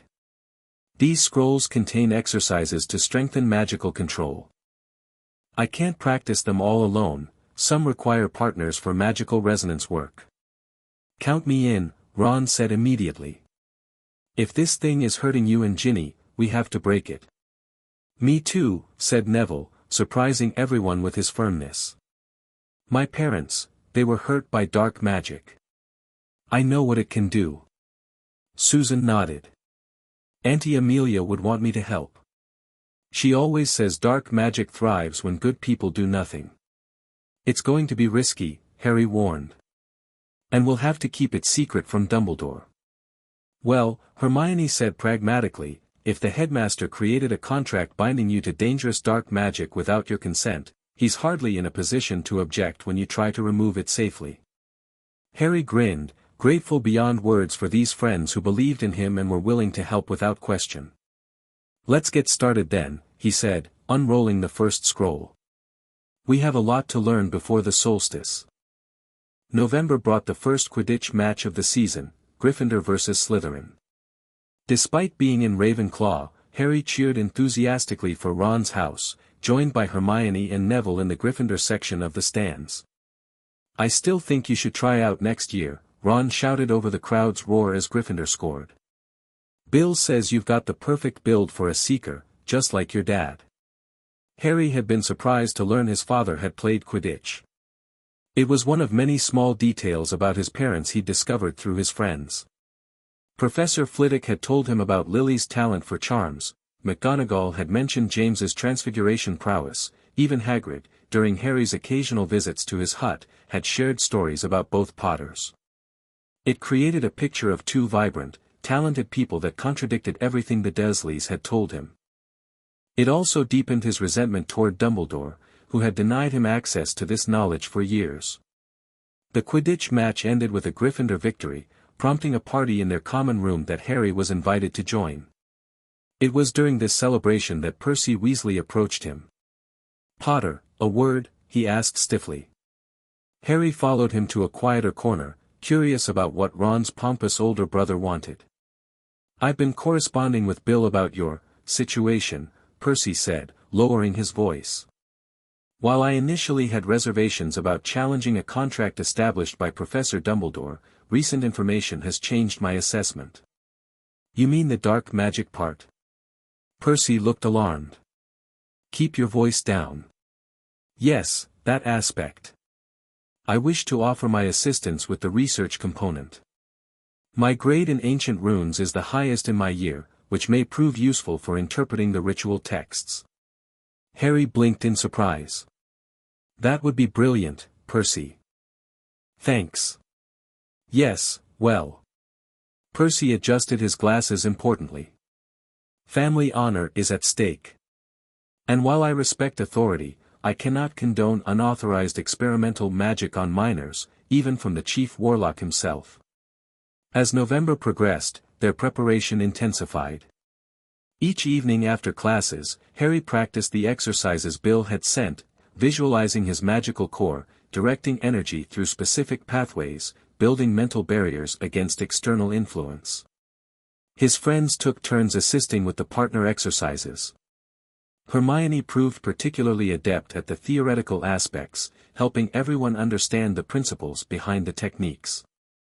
Ron contributed practical magical strength, while Neville's steady, grounded energy complemented Harry's more volatile power. Susan's disciplined approach to the exercises, influenced by her aunt's aura training, helped them all maintain focus. Harry's correspondence with Ginny took on new significance. Without explicitly mentioning the ritual, in case their letters were intercepted, he included coded updates on their progress. The study group is getting stronger every day. The exercise you suggested is helping everyone focus better. By the time you visit during the holidays, I think we'll all be ready for our big test. Her replies showed she understood. Can't wait to see the results of all your hard work. Dad's arranged everything for my holiday shopping trip to London. Mom still thinks I'm just excited about buying presents, but Dad and Bill have told her we'll be stopping at Gringotts for inheritance paperwork. Not exactly a lie, is it? Despite the progress, Harry noticed changes in his daily life. The protective amulet Bill had given him helped, but as they drew closer to the solstice, his scar began to ache more frequently. He experienced occasional flashes of emotion that didn't feel like his own, sudden anger or paranoia that would sweep over him without warning. More disturbingly, he sometimes felt a strange pull toward the third-floor corridor that Dumbledore had declared out of bounds. Something there called to him, though he resisted investigating. It's the connection growing stronger, Hermione theorized when he confided in his friends. Whatever's in your scar might be responding to something hidden in the school. All the more reason to break the contract as soon as possible, Ron said grimly. The Monday before the winter holidays, Harry received a summons to Dumbledore's office. His heart sank. Had the headmaster discovered their plans? This time, he asked Professor Flitwick to accompany him. The tiny charms professor agreed readily, seeming pleased by Harry's trust. Ah, Harry. And Phileas as well. How delightful. Dumbledore's office looked festive, decorated with magical ornaments for the approaching Christmas season. I merely wish to inquire about your holiday plans. I'll be staying at Hogwarts, sir, Harry replied, the prepared answer coming easily. Actually, Dumbledore said, I've been corresponding with your aunt and uncle. They've agreed you should return home for Christmas. Family is important, after all. Harry stared in disbelief. They don't want me there. They never have. I'm sure that's not true, my boy. Differences of opinion about magic aside, blood ties run deep. Professor Flitwick cleared his throat. Headmaster, if Mr. Potter prefers to remain at Hogwarts, that option is traditionally available to all students. Ordinarily, yes, Dumbledore agreed. But in Harry's case, there are additional security considerations. The blood wards at his relative's home provide protection that Hogwarts, with most staff away, cannot match. Harry felt trapped. If he refused outright, Dumbledore might grow suspicious. If he agreed, he'd miss the solstice ritual. Perhaps, Flitwick suggested, a compromise. Mr. Potter could spend part of the holiday with his relatives and return to Hogwarts after Christmas. Many families have similar arrangements. Dumbledore considered this a reasonable suggestion. Harry could return by December 27th, allowing ample time for the blood wards to recharge while still enjoying the latter portion of the break at Hogwarts. Harry nodded, feigning reluctant acceptance. December 27th was well after the solstice on the 21st. That sounds fair, sir. Excellent. I'll make the arrangements for your transportation home on the Hogwarts Express. As they left the office, Flitwick gave Harry a knowing look. Interesting timing for the headmaster to suddenly insist on family holidays, wouldn't you say? You don't think he knows about the ritual, do you, Professor? I think, Flitwick said carefully, that Professor Dumbledore rarely does anything without multiple reasons. Whether he knows your specific plans is less relevant than his clear desire to have you away from Hogwarts during the solstice, a magically significant time. Harry felt a rush of gratitude for his head of house's perceptiveness. Thank you for suggesting the compromise, sir. Just doing my duty to my Ravenclaw, Flitwick replied with a wink. Now, about those charms exercises you've been practicing after hours, your magical control has improved remarkably. Almost as if you've been preparing for something specific. Harry tensed, but Flitwick raised a tiny hand. No need to explain. Just know that if you require academic assistance with any theoretical magical challenges, my door is always open. The message was clear. Flitwick suspected what they were planning and was offering his support, while maintaining plausible deniability. Another ally, and a powerful one at that. 2 days before the end of term, Harry received a final message from Bill, delivered via Percy, all arrangements confirmed. Gringotts, December 21st, noon precisely. Flew directly from the 3 broomsticks in Hogsmeade. Password for access, Pruitt Legacy. G will meet you there. Bring only what you'll need for the ritual, amulet, focus crystal, and yourself. Destroy this note. Harry memorized the instructions before burning the parchment in the Ravenclaw common room fireplace. Everything was in place. Now they just needed to reach Hogsmeade without being caught. "Leave that to us," Fred and George declared when Ron brought them into the plan. "We know every secret passage in this castle. But why risk it?" Hermione asked pragmatically. Harry could just board the Hogwarts Express with everyone else, then simply not continue to the Dursleys. "Dumbledore will be watching," Harry pointed out. "He'll have someone checking that I actually go to Privet Drive." "Then we need a diversion," Susan suggested. "Something to occupy the staff while you slip away." Neville, who had been quietly listening, suddenly spoke up. "I have an idea. But it'll require help from the greenhouses. And possibly the house elves." They all turned to him in surprise. Neville blushed but continued, "Professor Sprout showed me some special plants she's cultivating for the Yule decorations. Magical mistletoe that moves around on its own. If someone were to encourage it to be more active than usual." A slow grin spread across Ron's face. "Neville, you genius. A castle full of enchanted mistletoe causing chaos would definitely keep the staff busy." "And I know just the enhancement spell," Hermione added, eyes gleaming with unexpected mischief. "A modified Geminio that would make them multiply whenever anyone tried to remove them." The plan took shape. On the morning of the solstice, Neville would accidentally activate the enhanced mistletoe while helping Professor Sprout with holiday decorations. During the ensuing chaos, Harry would use one of the secret passages to reach Hogsmeade, where Bill would be waiting at the Three Broomsticks. "It's risky," Harry acknowledged. "If we're caught." "Worth it," Ron said firmly. "That contract needs to be broken." Harry looked around at his friends, this unlikely group who had come together to help him. Despite the danger ahead, he felt a surge of confidence. Whatever happened at Gringotts on the solstice, he wouldn't face it alone. The winter solstice dawned cold and clear. Most students had departed on the Hogwarts Express the previous day, leaving the castle nearly empty. Harry had packed a small bag with the amulet, focus crystal, and a change of clothes, keeping it hidden under his bed. At precisely 10 a.m., the sounds of commotion erupted from the Great Hall. Harry peered down from Ravenclaw Tower to see Professors McGonagall and Flitwick attempting to corral dozens of floating mistletoe sprigs that were zooming around, multiplying whenever a spell hit them. "That's our cue," Fred, or possibly George, said, appearing beside Harry. "Ready?" Harry nodded, grabbing his bag.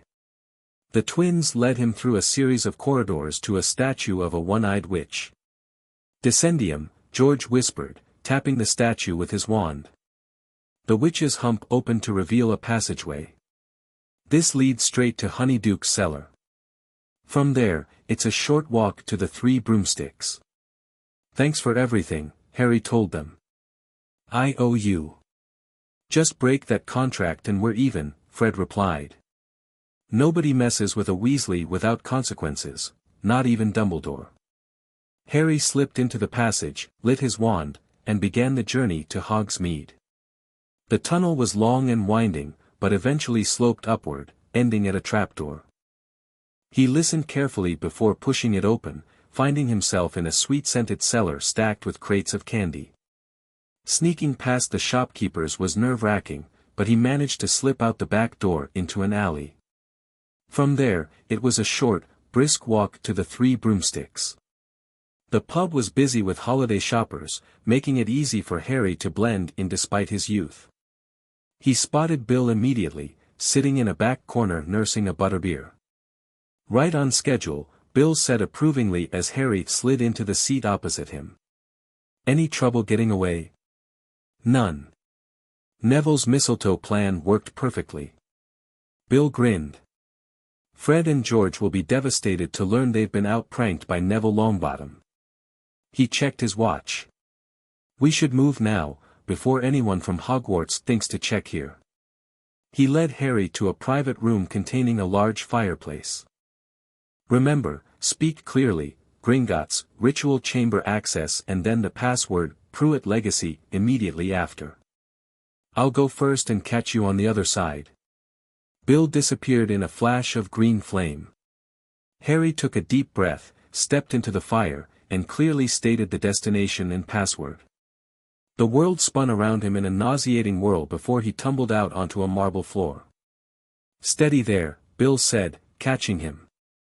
"Never gets easier, does it?" Harry straightened up, adjusting his glasses, and looked around. They stood in a circular chamber deep within Gringotts. The walls were lined with strange runes that glowed faintly, and the floor featured an intricate pattern of interlocking circles and triangles. In the center stood Bloodfang, accompanied by two other goblins and, to Harry's surprise, Arthur Weasley with Ginny. "Harry!" Ginny rushed forward, stopping just short of hugging him.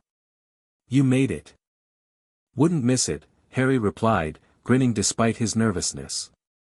Ginny looked different somehow, more serious than in her letters, with a determined set to her jaw that reminded him of Bill. "Mr. Potter," Bloodfang greeted him formally. "The hour approaches. Are you prepared for the ritual?" Harry nodded, pulling out the amulet and crystal. "As ready as I'll ever be." "Good. We have much to accomplish and little time. Dumbledore will sense the contract's disruption once we begin." Arthur stepped forward, placing a hand on Harry's shoulder. "Before we start, Harry, I want you to know that whatever happens today, you're not alone in this. Bill has explained the risks, and we're all here by choice." The simple statement steadied Harry more than any magical preparation could have. "Thank you, Mr. Weasley." Bloodfang cleared his throat. "If the human sentimentalities are concluded, we must begin the preparations." He gestured to the other goblins. "My colleagues, Ironclaw and Silverpick, are our finest ritual masters. They will inscribe the necessary runes on both participants." The next hour passed in a blur of activity. Harry and Ginny were positioned at opposite points of the ritual circle while the goblins painted complex runes on their hands, foreheads, and over their hearts using a silvery substance that tingled against Harry's skin. Bill and Arthur set up smaller circles of crystals and candles at specific points around the main circle, following Bloodfang's precise instructions. "The contract binds 3 entities," Bloodfang explained as they worked.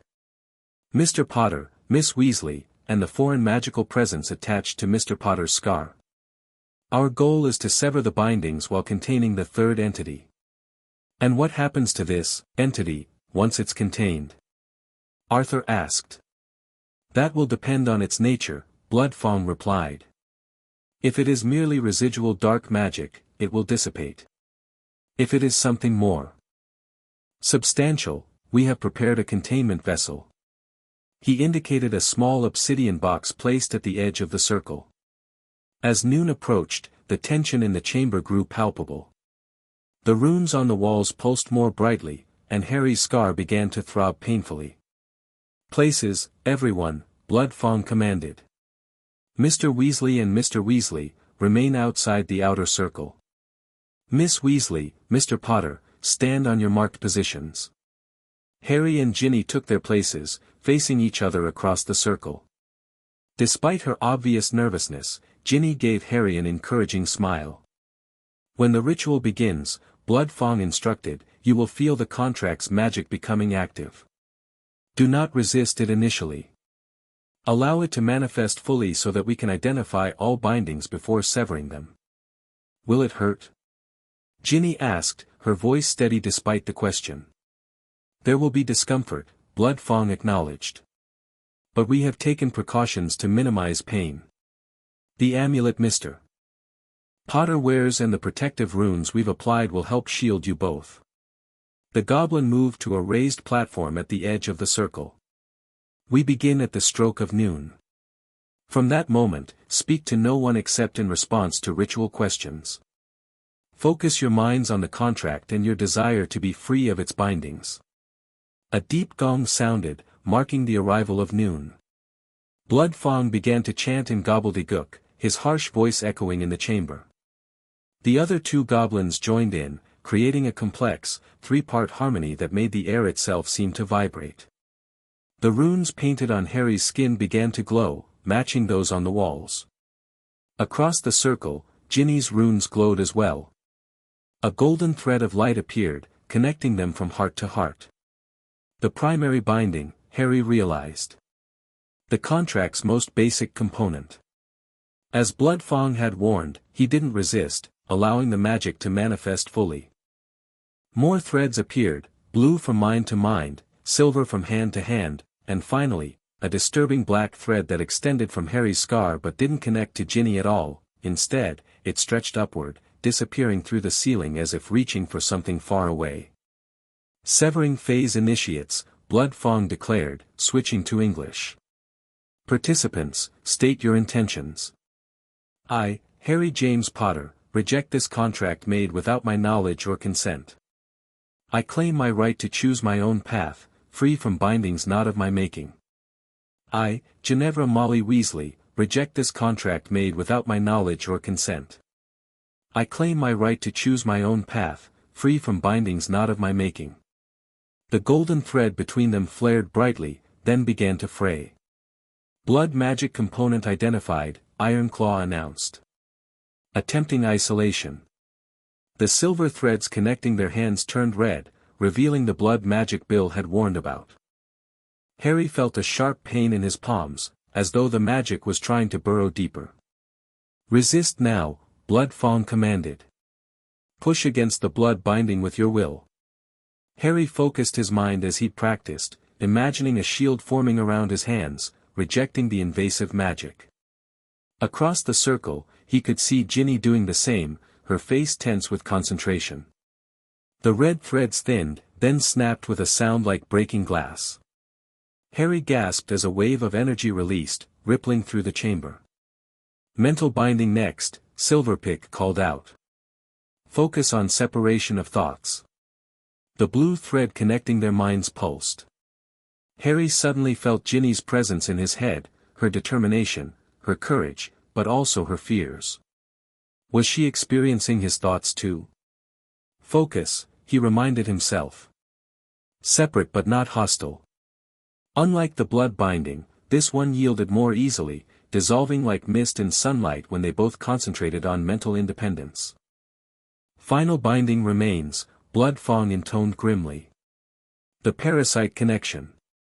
The black thread from Harry's scar pulsed ominously. His head exploded with pain, driving him to his knees. Through watering eyes, he saw the thread thicken, turning into a writhing, snake-like tendril. It resists. Ironclaw shouted. The foreign entity awakens. Hold the circle. Bloodfang commanded. Potter, the amulet. Activate it now. Harry clutched the scarab amulet, focusing what remained of his concentration on it. The Egyptian artifact grew warm, then hot against his skin. The black tendril recoiled slightly. It's working, Bill called from outside the circle. Keep going, Harry. Harry poured his will into the amulet, drawing on all the strength he'd built over weeks of practice.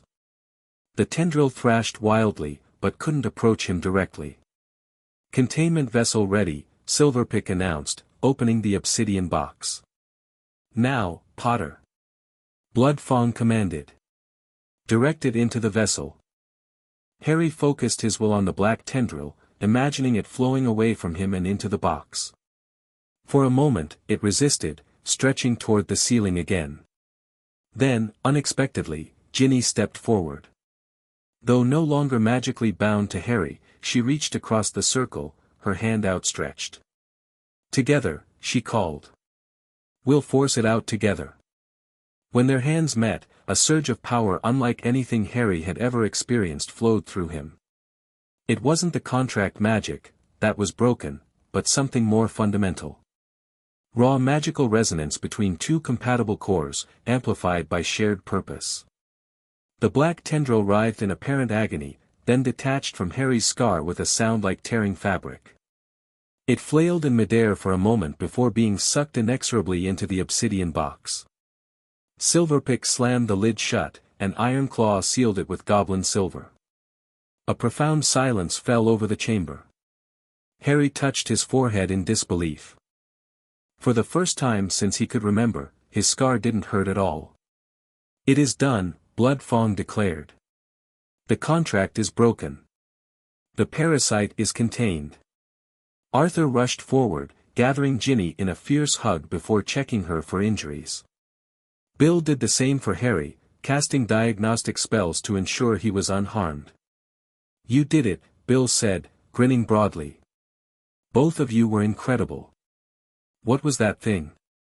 Harry asked, staring at the sealed box. It felt evil. Bloodfong approached, his expression grave. Our initial analysis suggests a soul fragment, Mr. Potter.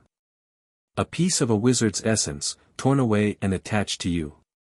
Voldemort, Harry whispered. Part of Voldemort was inside me. It would appear so. And based on the connection it attempted to maintain, Bloodfong gestured toward the ceiling, the primary portion still exists somewhere. So he's not dead, Arthur said quietly. He who must not be named survives in some form. As Dumbledore likely suspected, Bill added. Which explains the contract. He was using Ginny as an anchor to keep the soul fragment dormant inside Harry. Ginny looked horrified.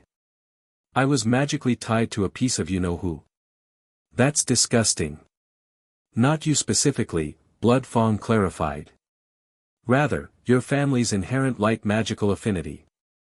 The Weasleys have never produced a dark wizard, a rarity among pure blood lines. That opposition would have created a constant magical tension, preventing the fragment from influencing Mr. Potter too strongly. But why not just remove it? Harry demanded. Why leave it inside me at all? A question for Dumbledore, Bill said grimly. One of many he needs to answer.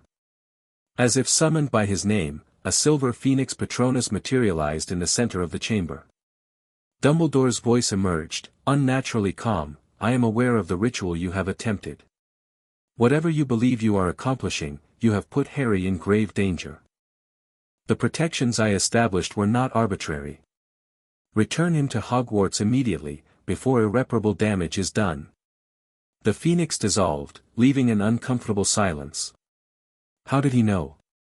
Harry asked. The contract breaking would have triggered alarms he set, Bloodfong explained. He likely felt the soul fragment's containment as well. What do we do now? Ginny asked, looking to her father and brother. Arthur straightened his shoulders. Now we demand answers. Albus has gone too far, using children as magical containers without their knowledge or consent. The DMLE needs to be involved. And you, Mr. Potter?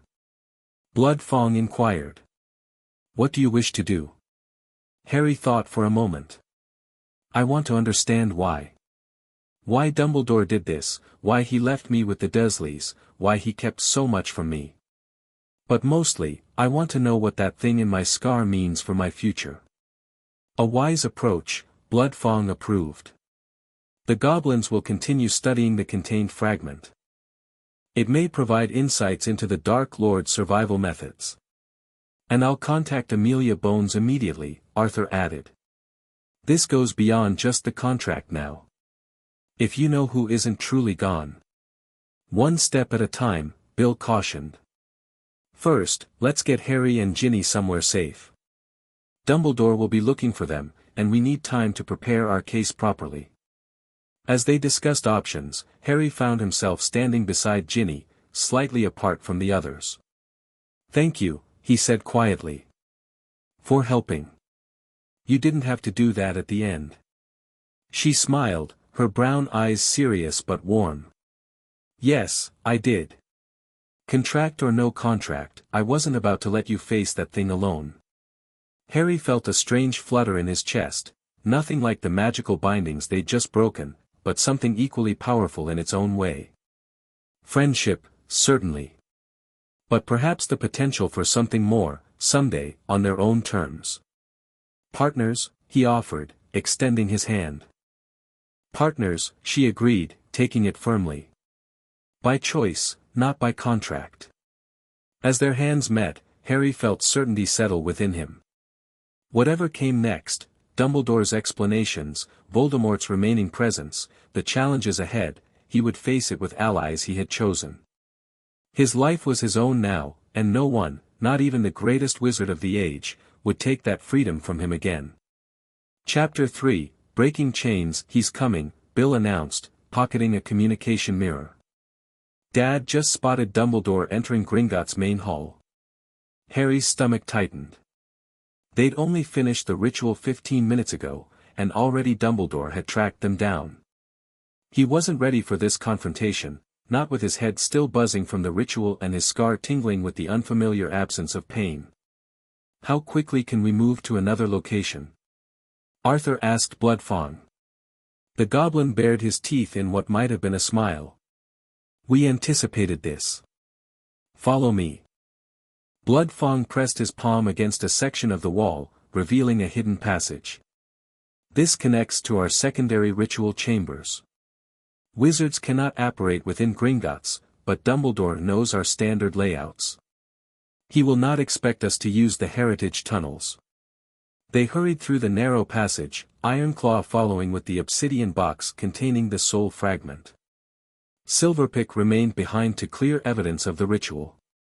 What's Dumbledore going to do when he finds us gone? Ginny asked, keeping pace beside Harry.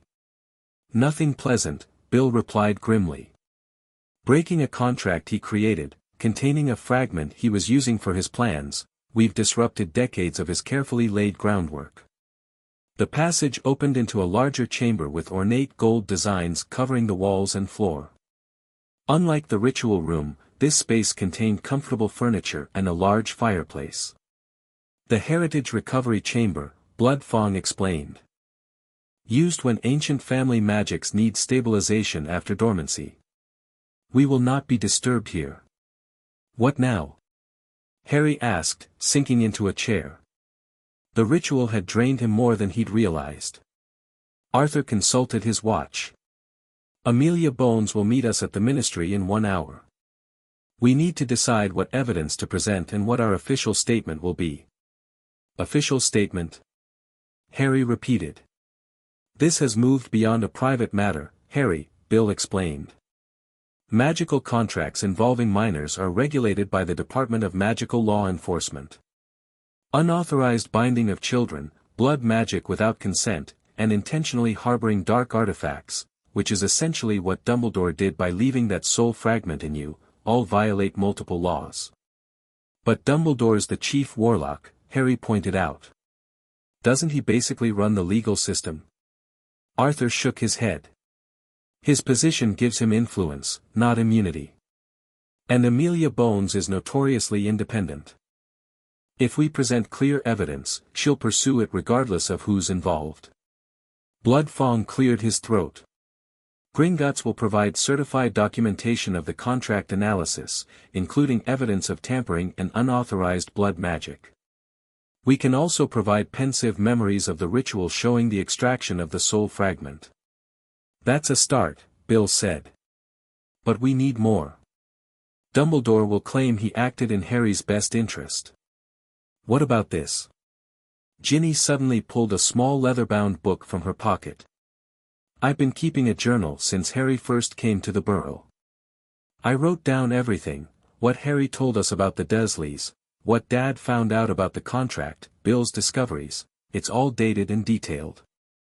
Bill looked impressed. That's brilliant, Ginny. Contemporary documentation carries weight with the Wizengamot. I have something too, Harry said quietly. He reached into his bag and removed a sealed envelope. Letters from the Dursleys to Dumbledore. I found them when I was cleaning my aunt's bedroom as punishment. They date back to when I was first left there. Arthur took the envelope carefully. May I? Harry nodded, and Arthur removed several yellowed pages. As he read, his expression darkened. These are disturbing, he said finally. They repeatedly ask Dumbledore to remove Harry from their home. They describe accidental magic incidents and their punishments. And Dumbledore's replies insist that Harry must remain there, regardless of their objections or his treatment. He knew, Harry said flatly. He always knew how they treated me, and he left me there anyway. The room fell silent as the implications sank in. Dumbledore had not merely made mistakes, he had deliberately maintained a situation he knew was harmful to a child in his care. Blood Fong broke the silence. We should depart for the Ministry immediately. Dumbledore will check all exits, but we can use the Goblin transport system. I can't go to the Ministry, Harry suddenly realized. I'm supposed to be at Hogwarts. If I'm seen at the DMLE, Dumbledore will know I'm filing a complaint. Not necessarily, Arthur said thoughtfully. You're a minor. Bill and I can represent your interests initially. Madam Bones can take your statement later, once protections are in place. And what about me? Ginny asked. Mum thinks I'm Christmas shopping with Dad. Arthur smiled ruefully. Well, that plan's certainly changed. You'll need to come with us, Ginny. You're a material witness and an affected party. As they prepared to leave, a sharp crack echoed through the chamber. A house elf appeared, wearing a tea towel stamped with the Hogwarts crest. Master Filius is sending Tippy, the elf squeaked. Master Filius says to warn Harry Potter. Headmaster is most angry and is saying Harry Potter has been kidnapped by dark wizards. He is mobilizing professors to search. Professor Flitwick sent you? Harry asked, surprised. Yes. Master Filius knows what Harry Potter is doing. He is keeping the mistletoe chaos going to give Harry Potter more time, but Headmaster is suspicious. Harry exchanged looks with the others. Thank you, Tippy. Please tell Professor Flitwick we're safe and heading to the Ministry. The elf nodded vigorously and disappeared with another crack. Flitwick knew. Bill asked. He figured it out but didn't try to stop me, Harry explained. I think he wanted the contract broken as much as we did. That's significant, Arthur said. Having a Hogwarts professor support our position will help tremendously. Blood Fong led them to a small cart similar to those used in the bank's underground passages. This will take us to our Ministry access point. From there, we can reach the DMLE without using public entrances. The ride was even more harrowing than the usual Gringotts carts, twisting through narrow tunnels at breakneck speed before emerging in a small stone chamber with a single iron door. The Ministry, Blood Fong announced. This entrance opens near the DMLE offices. We maintain it for secure prisoner transfers involving financial crimes. The door opened onto an unremarkable corridor that Harry didn't recognize from his limited knowledge of the Ministry layout. They followed Blood Fong silently, encountering no one until they reached a door marked, Department of Magical Law Enforcement, Restricted Access. Arthur stepped forward. I'll announce us. Inside, they found a stern-looking witch with a monocle waiting behind a desk piled with parchment. Her gray hair was cut in a severe bob, and she radiated no-nonsense efficiency. Arthur, she greeted him. You're early. And you've brought more guests than expected. The situation evolved rapidly, Amelia, Arthur explained. This is my son Bill, who's been investigating the contract. You know Blood Fong from Gringotts. And this is my daughter Ginny and Harry Potter. Amelia Bones' eyebrows rose as she surveyed Harry. Mr. Potter. I've heard much about you from my niece Susan. She's been a great help with our research, Madam Bones, Harry replied politely. So I gather. Now, Arthur mentioned a magical contract controversy, but his message suggested there were additional concerns. Perhaps we should secure the room first, Blood Fong suggested. Bones nodded and waved her wand in complex patterns, activating privacy wards. Now, what exactly are we dealing with? For the next 30 minutes, they presented their evidence, the contract analysis from Gringotts, Bill's findings about the blood magic components, Ginny's journal, and the letters from the Dursleys. Finally, Ironclaw placed the obsidian box on the desk. And this contains? Bones asked, eyeing it warily. A soul fragment of the wizard formerly known as Lord Voldemort, Blood Fong stated bluntly. Extracted from Mr. Potter's cursed scar during the contract-breaking ritual. Bones' composure cracked momentarily. A soul fragment? You're suggesting Voldemort created a Horcrux? The goblins exchanged sharp looks. You are familiar with such abominations? Bloodfang asked. Theoretically. They're covered in Auror training as the darkest of dark artifacts. She turned to Harry. And Dumbledore knew this was in your scar. The contract was designed to bind it, Harry explained. He used Ginny's family magic to contain it without actually removing it. He told me my scar connected me to Voldemort, but he never mentioned it contained a piece of his soul. Bones removed her monocle and pinched the bridge of her nose. This goes far beyond contract violations. If you know who created even one Horcrux, then he's not truly dead, Arthur finished. Which raises the question of why Dumbledore kept this secret all these years instead of preparing the wizarding world. And why he chose to contain it within a child rather than seeking its destruction, Bill added. Bones replaced her monocle and straightened. I need to call in specialized Aurors for this. Horcruxes fall under the Unspeakable's jurisdiction. Before you do, Harry interjected, what happens to me? Dumbledore is still my magical guardian. He could legally force me back to Hogwarts, or worse, to the Dursleys. Bones considered this. Under normal circumstances, that would be correct. However, given the evidence of guardian malfeasance, I can issue a temporary protective order transferring guardianship to the DMLE while we investigate. And what about Ginny? Arthur asked. As her father, I have legal custody, but Hogwarts might be dangerous for her if Dumbledore realizes her role in breaking the contract. I can extend the protective order to cover Miss Weasley as well, citing her as a material witness in an ongoing DMLE investigation. Bones began drafting paperwork. This will protect both children from any attempt to interfere with them or remove them from approved locations. As she wrote, a silver cat Patronus bounded into the room.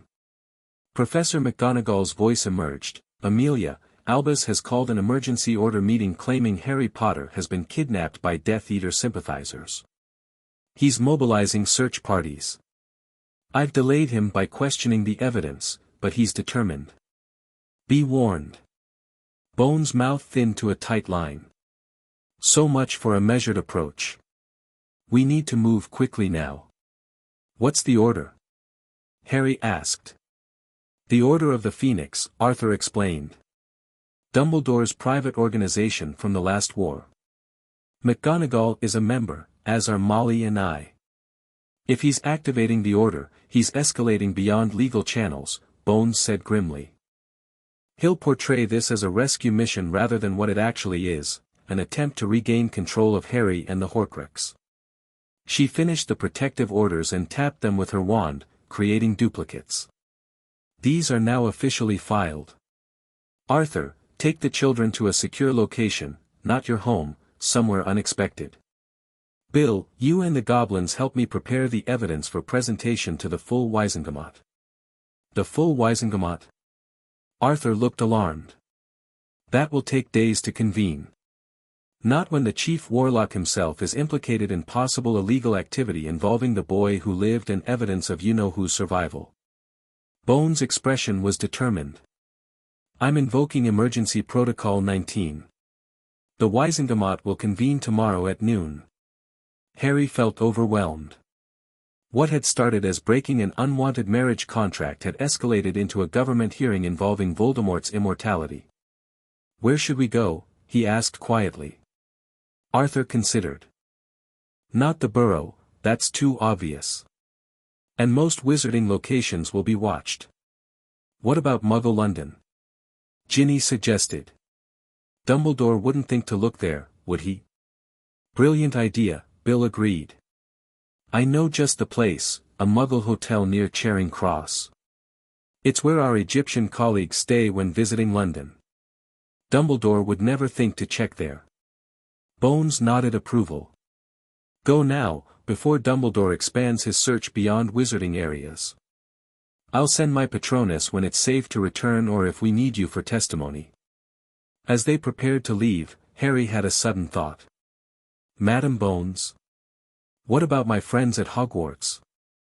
Ron, Hermione, Neville, Susan, they helped with research.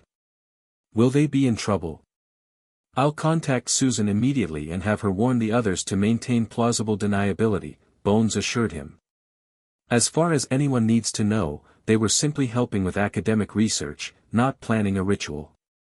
With that settled, they bid farewell to Bill and the goblins. Arthur led Harry and Ginny through the ministry, carefully avoiding main corridors, until they reached a service exit that opened into a quiet Muggle street. Stay close, Arthur instructed, looking somewhat out of place in his wizarding robes. Bill gave me directions to the hotel. It's about a 20-minute walk. As they navigated London streets, Harry was struck by how ordinary everything felt. Muggles hurried past doing Christmas shopping, completely unaware of soul fragments and wizarding politics. This is weird, Ginny commented, echoing his thoughts. Half an hour ago we were breaking dark magic in a goblin ritual chamber. Now we're just walking past Muggle shops. Welcome to my life, Harry replied with a half-smile. 1 foot in each world, never quite fitting in either. The hotel was modest but clean, catering to business travelers. Arthur approached the reception desk with obvious nervousness. Good afternoon. We require a sleeping arrangement. For myself and 2 children. My son and daughter. We are touring London. For Christmas shopping. Very normal activity. He smiled too widely. The receptionist eyed him suspiciously but processed their check-in when Arthur produced Muggle money Bill had apparently provided. Their room had 2 double beds and basic amenities. Arthur immediately set about casting subtle protection charms while Harry and Ginny collapsed onto the beds, the day's events finally catching up with them. Hungry? Arthur asked, noticing their exhaustion. I could try to figure out how to order that room service Bill mentioned. Maybe in a bit, Harry replied. Right now I just need to process everything. He touched his scar, still marveling at its new, painless state. For years he'd lived with constant background discomfort without realizing it wasn't normal. Now its absence felt almost disorienting. Does it feel different? Ginny asked, watching him. Like a weight's been lifted that I never knew I was carrying. He hesitated. Thank you again for helping. I couldn't have done it without you. Ginny shrugged, but her eyes were serious. That thing was connected to me too, through the contract. I had as much right to help destroy it as you did. Arthur, finished with the protection charms, joined them. You both showed remarkable courage today. But tomorrow may be even more challenging. Confronting Dumbledore before the Wizengamot won't be easy. Will we have to tell them everything? Harry asked. About the soul fragment? That will be Madame Bones' decision, Arthur replied. At minimum, we need to address the contract and Dumbledore's actions as your guardian. The Horcrux issue might be handled more discreetly, at least initially. A silvery weasel Patronus suddenly appeared in their room. Bill's voice emerged, safe at ministry. Bones has secured the fragment with unspeakables. Dumbledore's searching Diagon Alley with Order members. Stay put until morning. We'll contact with updates. Arthur relaxed slightly. At least we know they haven't expanded the search to Muggle areas yet. What about Mum? Ginny asked. She'll be worried sick when we don't come home. I sent her a Patronus before we left the ministry, Arthur assured her. Just said we were delayed with important business and would explain everything tomorrow. She won't be happy, but she'll manage. Harry stared out the window at the London skyline, lights twinkling in the winter darkness. Tomorrow everything changes, doesn't it? Once the Wizengamot knows about Voldemort's Horcrux. One step at a time, Arthur counseled. First, we address Dumbledore's actions regarding the contract and your guardianship. That's enough for now. But Harry knew it wouldn't be enough. Once the door was opened, all the secrets would eventually come tumbling out. And somewhere out there, a bodiless Voldemort was still seeking to return. Harry barely slept that night, his mind racing with questions. By morning, dark circles shadowed his eyes, matching Ginny's and Arthur's. They ate a quiet breakfast delivered by room service before Bill arrived, bringing formal robes for them all. Borrowed from Gringotts' diplomatic wardrobe, he explained. We need to make the right impression at the Wizengamot. How bad is it out there? Arthur asked as they changed. Bill grimaced. Dumbledore's framing it as a kidnapping. The prophets running headlines about the boy who lived, abducted. Order members are searching everywhere. Molly's beside herself. I had to tell her enough to calm her down without revealing our location. And the Wizengamot hearing? Harry asked, adjusting his formal dark green robes. They were slightly too large but looked impressive nonetheless. Scheduled for noon. Bones has played this perfectly. She's presented it as an emergency session regarding new evidence about you-know-who, with the contract issue as a related matter. Dumbledore can't refuse to convene the session without appearing suspicious. Will I have to speak? Ginny asked nervously, smoothing her blue formal robes. Possibly, Bill acknowledged. But Bones will handle most of the presentation. You'll only need to confirm factual details about the contract's effects on you. They left the hotel through a service entrance, avoiding the lobby. Bill led them to a secluded alley where a ministry car waited. Bones arranged secure transport, he explained. We'll enter through the DMLE private entrance again. The drive passed in tense silence. Harry stared out the window, mentally rehearsing what he might need to say. The thought of confronting Dumbledore before the entire Wizengamot terrified him, but the alternative, returning to his manipulations, was unthinkable. The ministry was bustling when they arrived, though their private entrance allowed them to bypass the main atrium. Madame Bones met them in her office, accompanied by a severe-looking witch introduced as Senior Prosecutor Greengrass. The situation has escalated overnight, Bones informed them. Dumbledore has formally reported Harry's disappearance to the DMLE, triggering missing person protocols. We've kept your presence here confidential, which gives us a tactical advantage. What's the strategy? Bill asked. We'll enter after the Wizengamot is seated, Greengrass explained. The impact of Harry Potter walking in alive and well, accompanied by DMLE officials, will immediately undermine Dumbledore's kidnapping narrative. She handed Harry a folder. These are the questions I'll ask. Review them quickly. Keep your answers factual and concise. If Dumbledore or his allies attempt to interrupt or redirect, defer to Madame Bones. Harry nodded, scanning the document.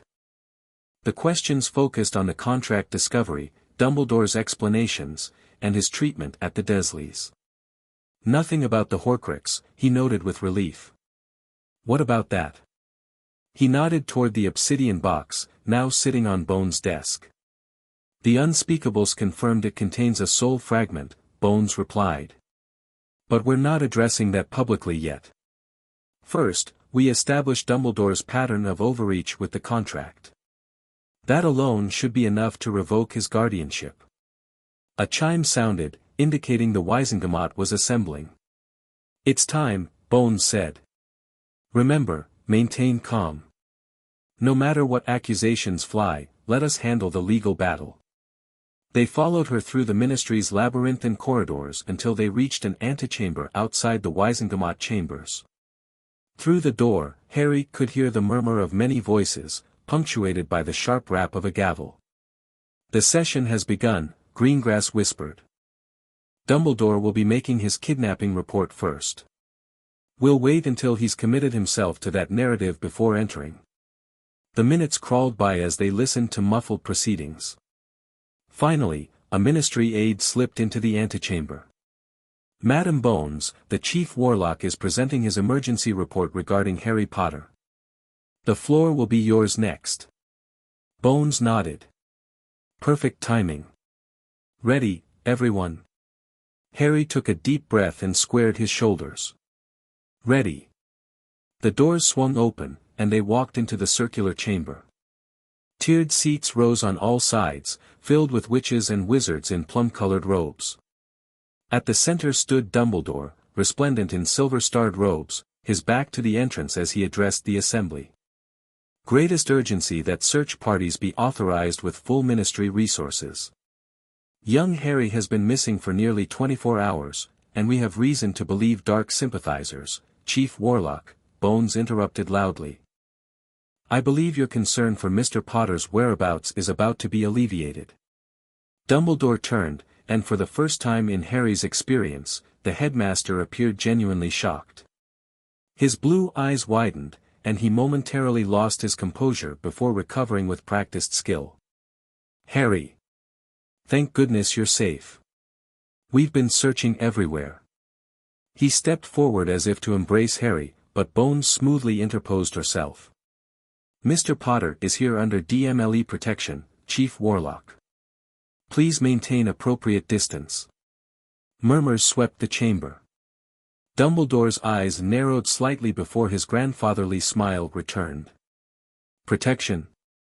Surely there's been some misunderstanding. As Harry's magical guardian, that status is precisely why we're here today, Greengrass interjected, stepping forward with a sheaf of parchments.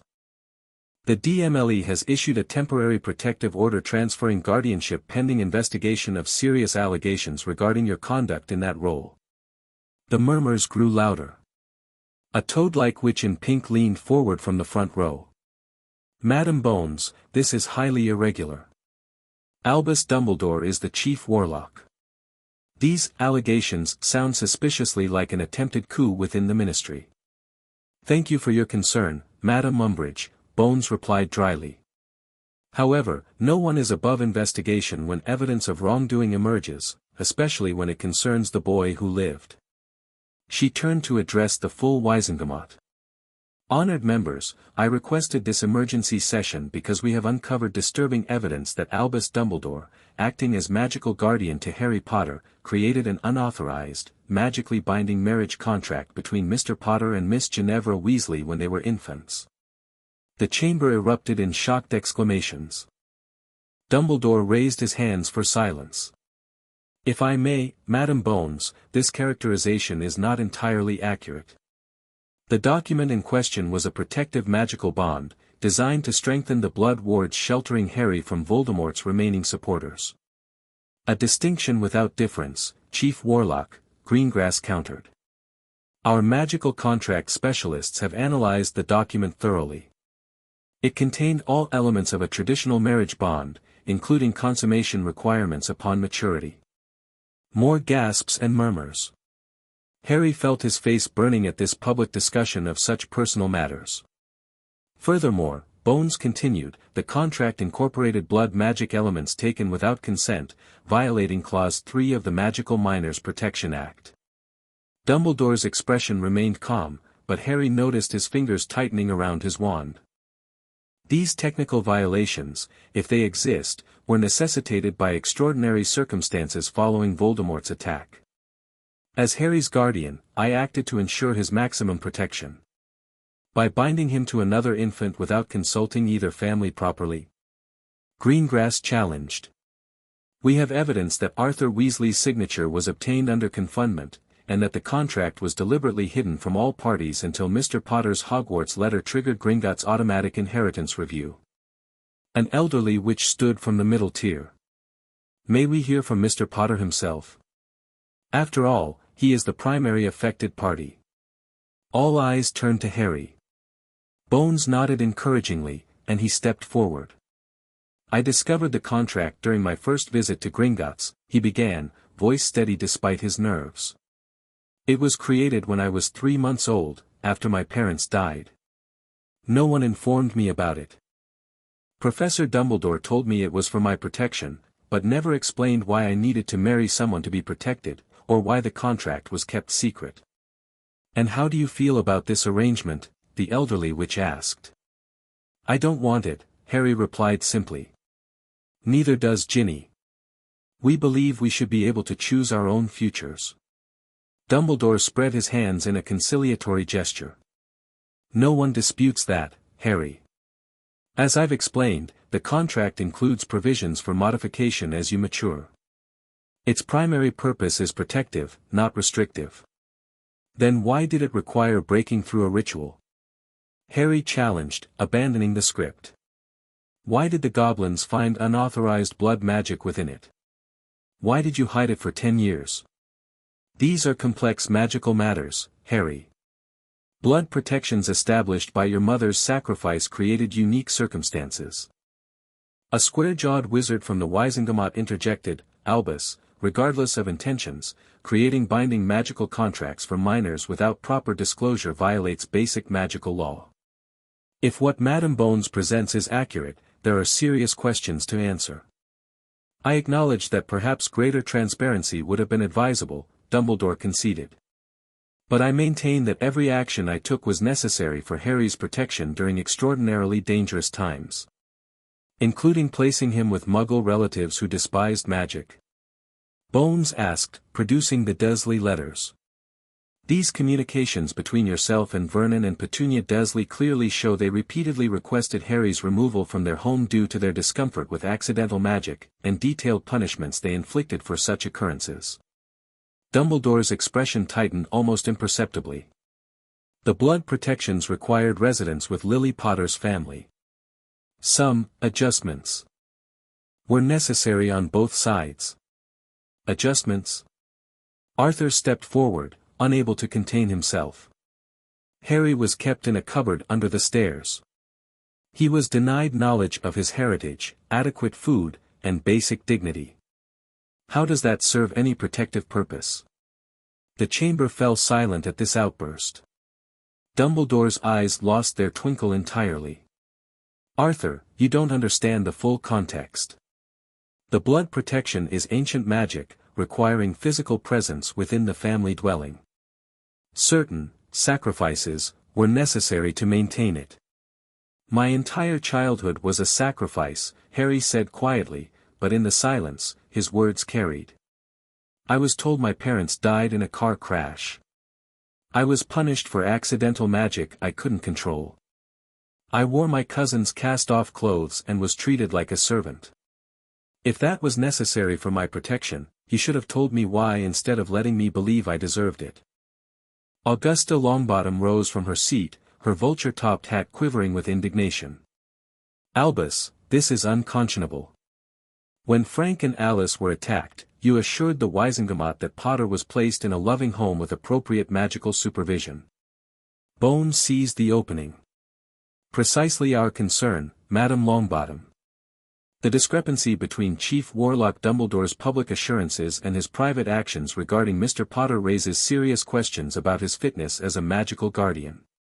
This is becoming a trial rather than an informational hearing, Dumbledore observed mildly, though Harry detected strain beneath his calm exterior. If the Wizengamot wishes to formally review my guardianship, there are proper procedures. We're following Emergency Protocol 19, Bones interrupted. Which allows expedited review when evidence suggests immediate intervention is necessary to protect a magical minor. The pink-clad witch, Umbridge, spoke again. This seems a rather extreme response to what amounts to a simple contractual dispute and some questionable Muggle behavior. Surely the Chief Warlock deserves the courtesy of a full investigation before any action is taken. The investigation has been ongoing for months, Madame Umbridge, Greengrass countered. Beginning when Gringotts first flagged the contract anomalies. We have substantial evidence beyond what's been presented today. Dumbledore's gaze sharpened. Including, perhaps, the ritual performed yesterday. The one that disrupted carefully crafted protections without considering the potential consequences. So he did know about the ritual. Harry met Dumbledore's eyes without flinching. We considered the consequences of leaving dark magic bound to me without my knowledge or consent. We chose freedom. A buzz of confusion swept the chamber at the mention of dark magic. Bones quickly redirected. The contract breaking was performed under Goblin supervision with appropriate safeguards. Its success demonstrates that the bindings were unnecessary for Mr. Potter's well-being. Which returns us to the core issue. Albus Dumbledore exceeded his authority as magical guardian, causing demonstrable harm to his ward through both action and neglect. She turned to address the full Wizengamot. The DMLE requests permanent revocation of Dumbledore's guardianship over Harry Potter, to be replaced by a guardian approved by this body, with Mr. Potter's input. The chamber erupted in debate. Various factions argued loudly while Dumbledore stood silent, his expression unreadable. Harry remained beside Bones, feeling strangely detached from the political storm swirling around him. Finally, the elderly witch who had questioned Harry earlier called for order. As senior Wizengamot member in good standing, I invoke voting protocol on the matter of guardianship revocation. Those in favor of removing Albus Dumbledore as Harry Potter's magical guardian, raise your wands. Lights flared across the chamber as at least 2/3 of the members raised illuminated wands. Those opposed? A smaller but still significant number of wands lit in opposition.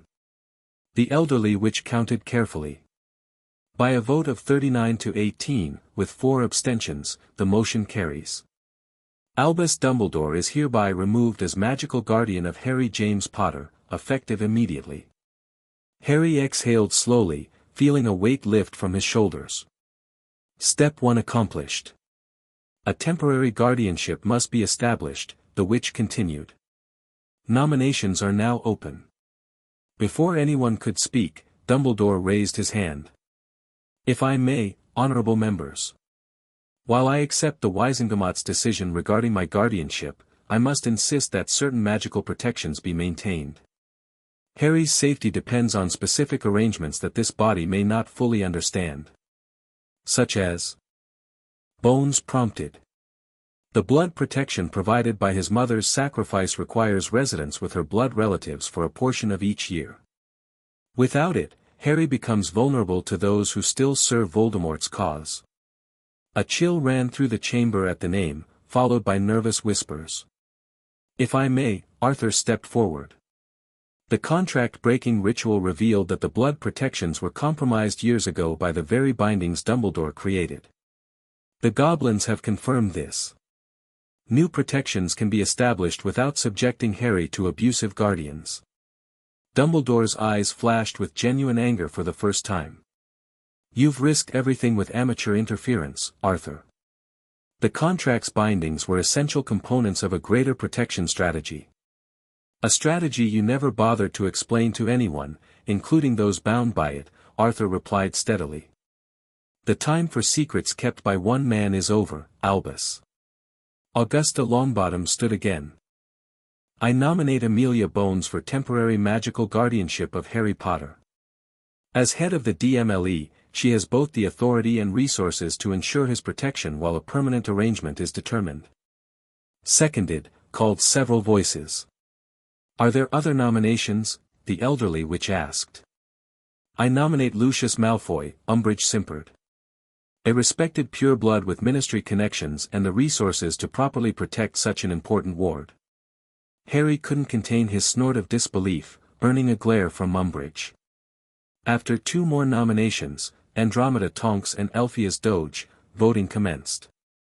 Amelia Bones won handily with 28 votes, making her Harry's temporary guardian until a permanent solution could be arranged. As the session prepared to adjourn, Dumbledore spoke again. Before we conclude, I must raise a matter of grave concern. During yesterday's ritual, an artifact of significant magical importance was removed from Mr. Potter's possession. This artifact requires proper handling by qualified experts. Bones narrowed her eyes. Are you referring to the soul fragment embedded in Harry's scar, Chief Warlock? The one you left there for 10 years without informing him or seeking its removal? A shocked silence fell over the chamber. Even Dumbledore appeared momentarily at a loss. Soul fragment? Augusta Longbottom whispered, horror evident in her voice. What precisely are you saying, Amelia? Bones looked around the chamber, making a swift decision. Honored members, what I'm about to share was intended for a closed session, but since the Chief Warlock has raised the issue publicly. The contract-breaking ritual revealed a fragment of dark magic embedded in Harry Potter's cursed scar. Analysis by Gringotts Cursebreakers and Department of Mysteries Unspeakables confirms it to be a soul fragment belonging to the wizard known as Voldemort. Pandemonium erupted. Several members shouted in disbelief or horror. Others began talking frantically among themselves. Dumbledore closed his eyes briefly, as if pained. "Order," the elderly witch called repeatedly, sending out sparks from her wand. When the chamber finally quieted, she fixed Dumbledore with a steely gaze. "Is this true, Albus?" "I suspected the nature of the connection," Dumbledore admitted carefully. "But confirmation required specific magical conditions that couldn't be safely created without risking the fragment's influence spreading. So instead, you bound it to my sister with a marriage contract?" Bill demanded, stepping forward. "Using her family's inherent light magic as a counterbalance without telling anyone what you were doing." "The Weasley family connection provided a tether to the light," Dumbledore explained. "It prevented the fragment from influencing Harry too strongly while I searched for a safe removal method." "For 10 years?" Bones challenged. "The goblins managed it in a single ritual with proper preparation." "With unknown consequences," Dumbledore retorted, showing genuine emotion. "You cannot possibly understand the delicate magical balance I was maintaining. There are aspects to this situation beyond what any of you comprehend." "Then enlighten us," Harry said quietly, drawing all eyes. "Tell everyone what you know about Voldemort's survival. Tell them why you really kept me isolated and ignorant. Tell them what you're afraid of." Dumbledore met Harry's gaze, and for a moment, the manipulative headmaster and the determined boy measured each other in silence. "There is a prophecy, Harry," Dumbledore finally said. "Made before your birth. It speaks of the one with the power to vanquish the Dark Lord, born to those who thrice defied him, born as the 7th month dies. Voldemort heard part of this prophecy and targeted your family because of it." Gasps and murmurs filled the chamber. Harry felt as if the floor had dropped from beneath him. "A prophecy? That's why my parents died? That's why you've been controlling my life?" "To protect you," Dumbledore insisted. "And to prepare you for what must eventually come. Voldemort will return. The fragment in your scar was evidence of that. There are other measures he took to ensure his immortality." "Horcruxes," Bones stated flatly. "That's what you're suggesting, isn't it? He created multiple Horcruxes." Dumbledore inclined his head slightly. "I have been researching this possibility for years. The diary that possessed Ginny Weasley last year was likely another such artifact." "What diary?" Arthur and Bill demanded simultaneously. Dumbledore looked confused. "The riddle diary that Miss Weasley found among her school books. Surely she mentioned." He trailed off, seeing their blank expressions. "Ginny never had any diary," Arthur said firmly. "And there was certainly no possession incident last year." "That's impossible," Dumbledore murmured. "Unless..." His eyes widened with sudden understanding. "The contract breaking changed more than I realized. It appears to have altered certain timelines or prevented events that were otherwise fixed." "What are you talking about?" Harry demanded. "Time is not as linear as most believe, Harry. Prophecies create fixed points around which reality must orient itself. By breaking the contract now, rather than allowing events to unfold as foreseen, you may have created a divergence from the prophesied path." Bones looked skeptical. "Are you suggesting time travel effects from a simple contract breaking?" "Not time travel," Dumbledore clarified. "Reality realignment. Certain events that were meant to occur, like the diary incident, have been prevented or postponed. This changes everything." He looked troubled but also intrigued, like a scholar confronted with an unexpected research opportunity. Harry had had enough. "You know what? I don't care about prophecies or timelines or your grand plans. For once in my life, I made a choice about my own future. If that messed up your strategies, that's not my problem." A few Wizengamot members looked shocked at his disrespect, but others nodded in agreement. "Well said, Mr. Potter," Augusta Longbottom declared.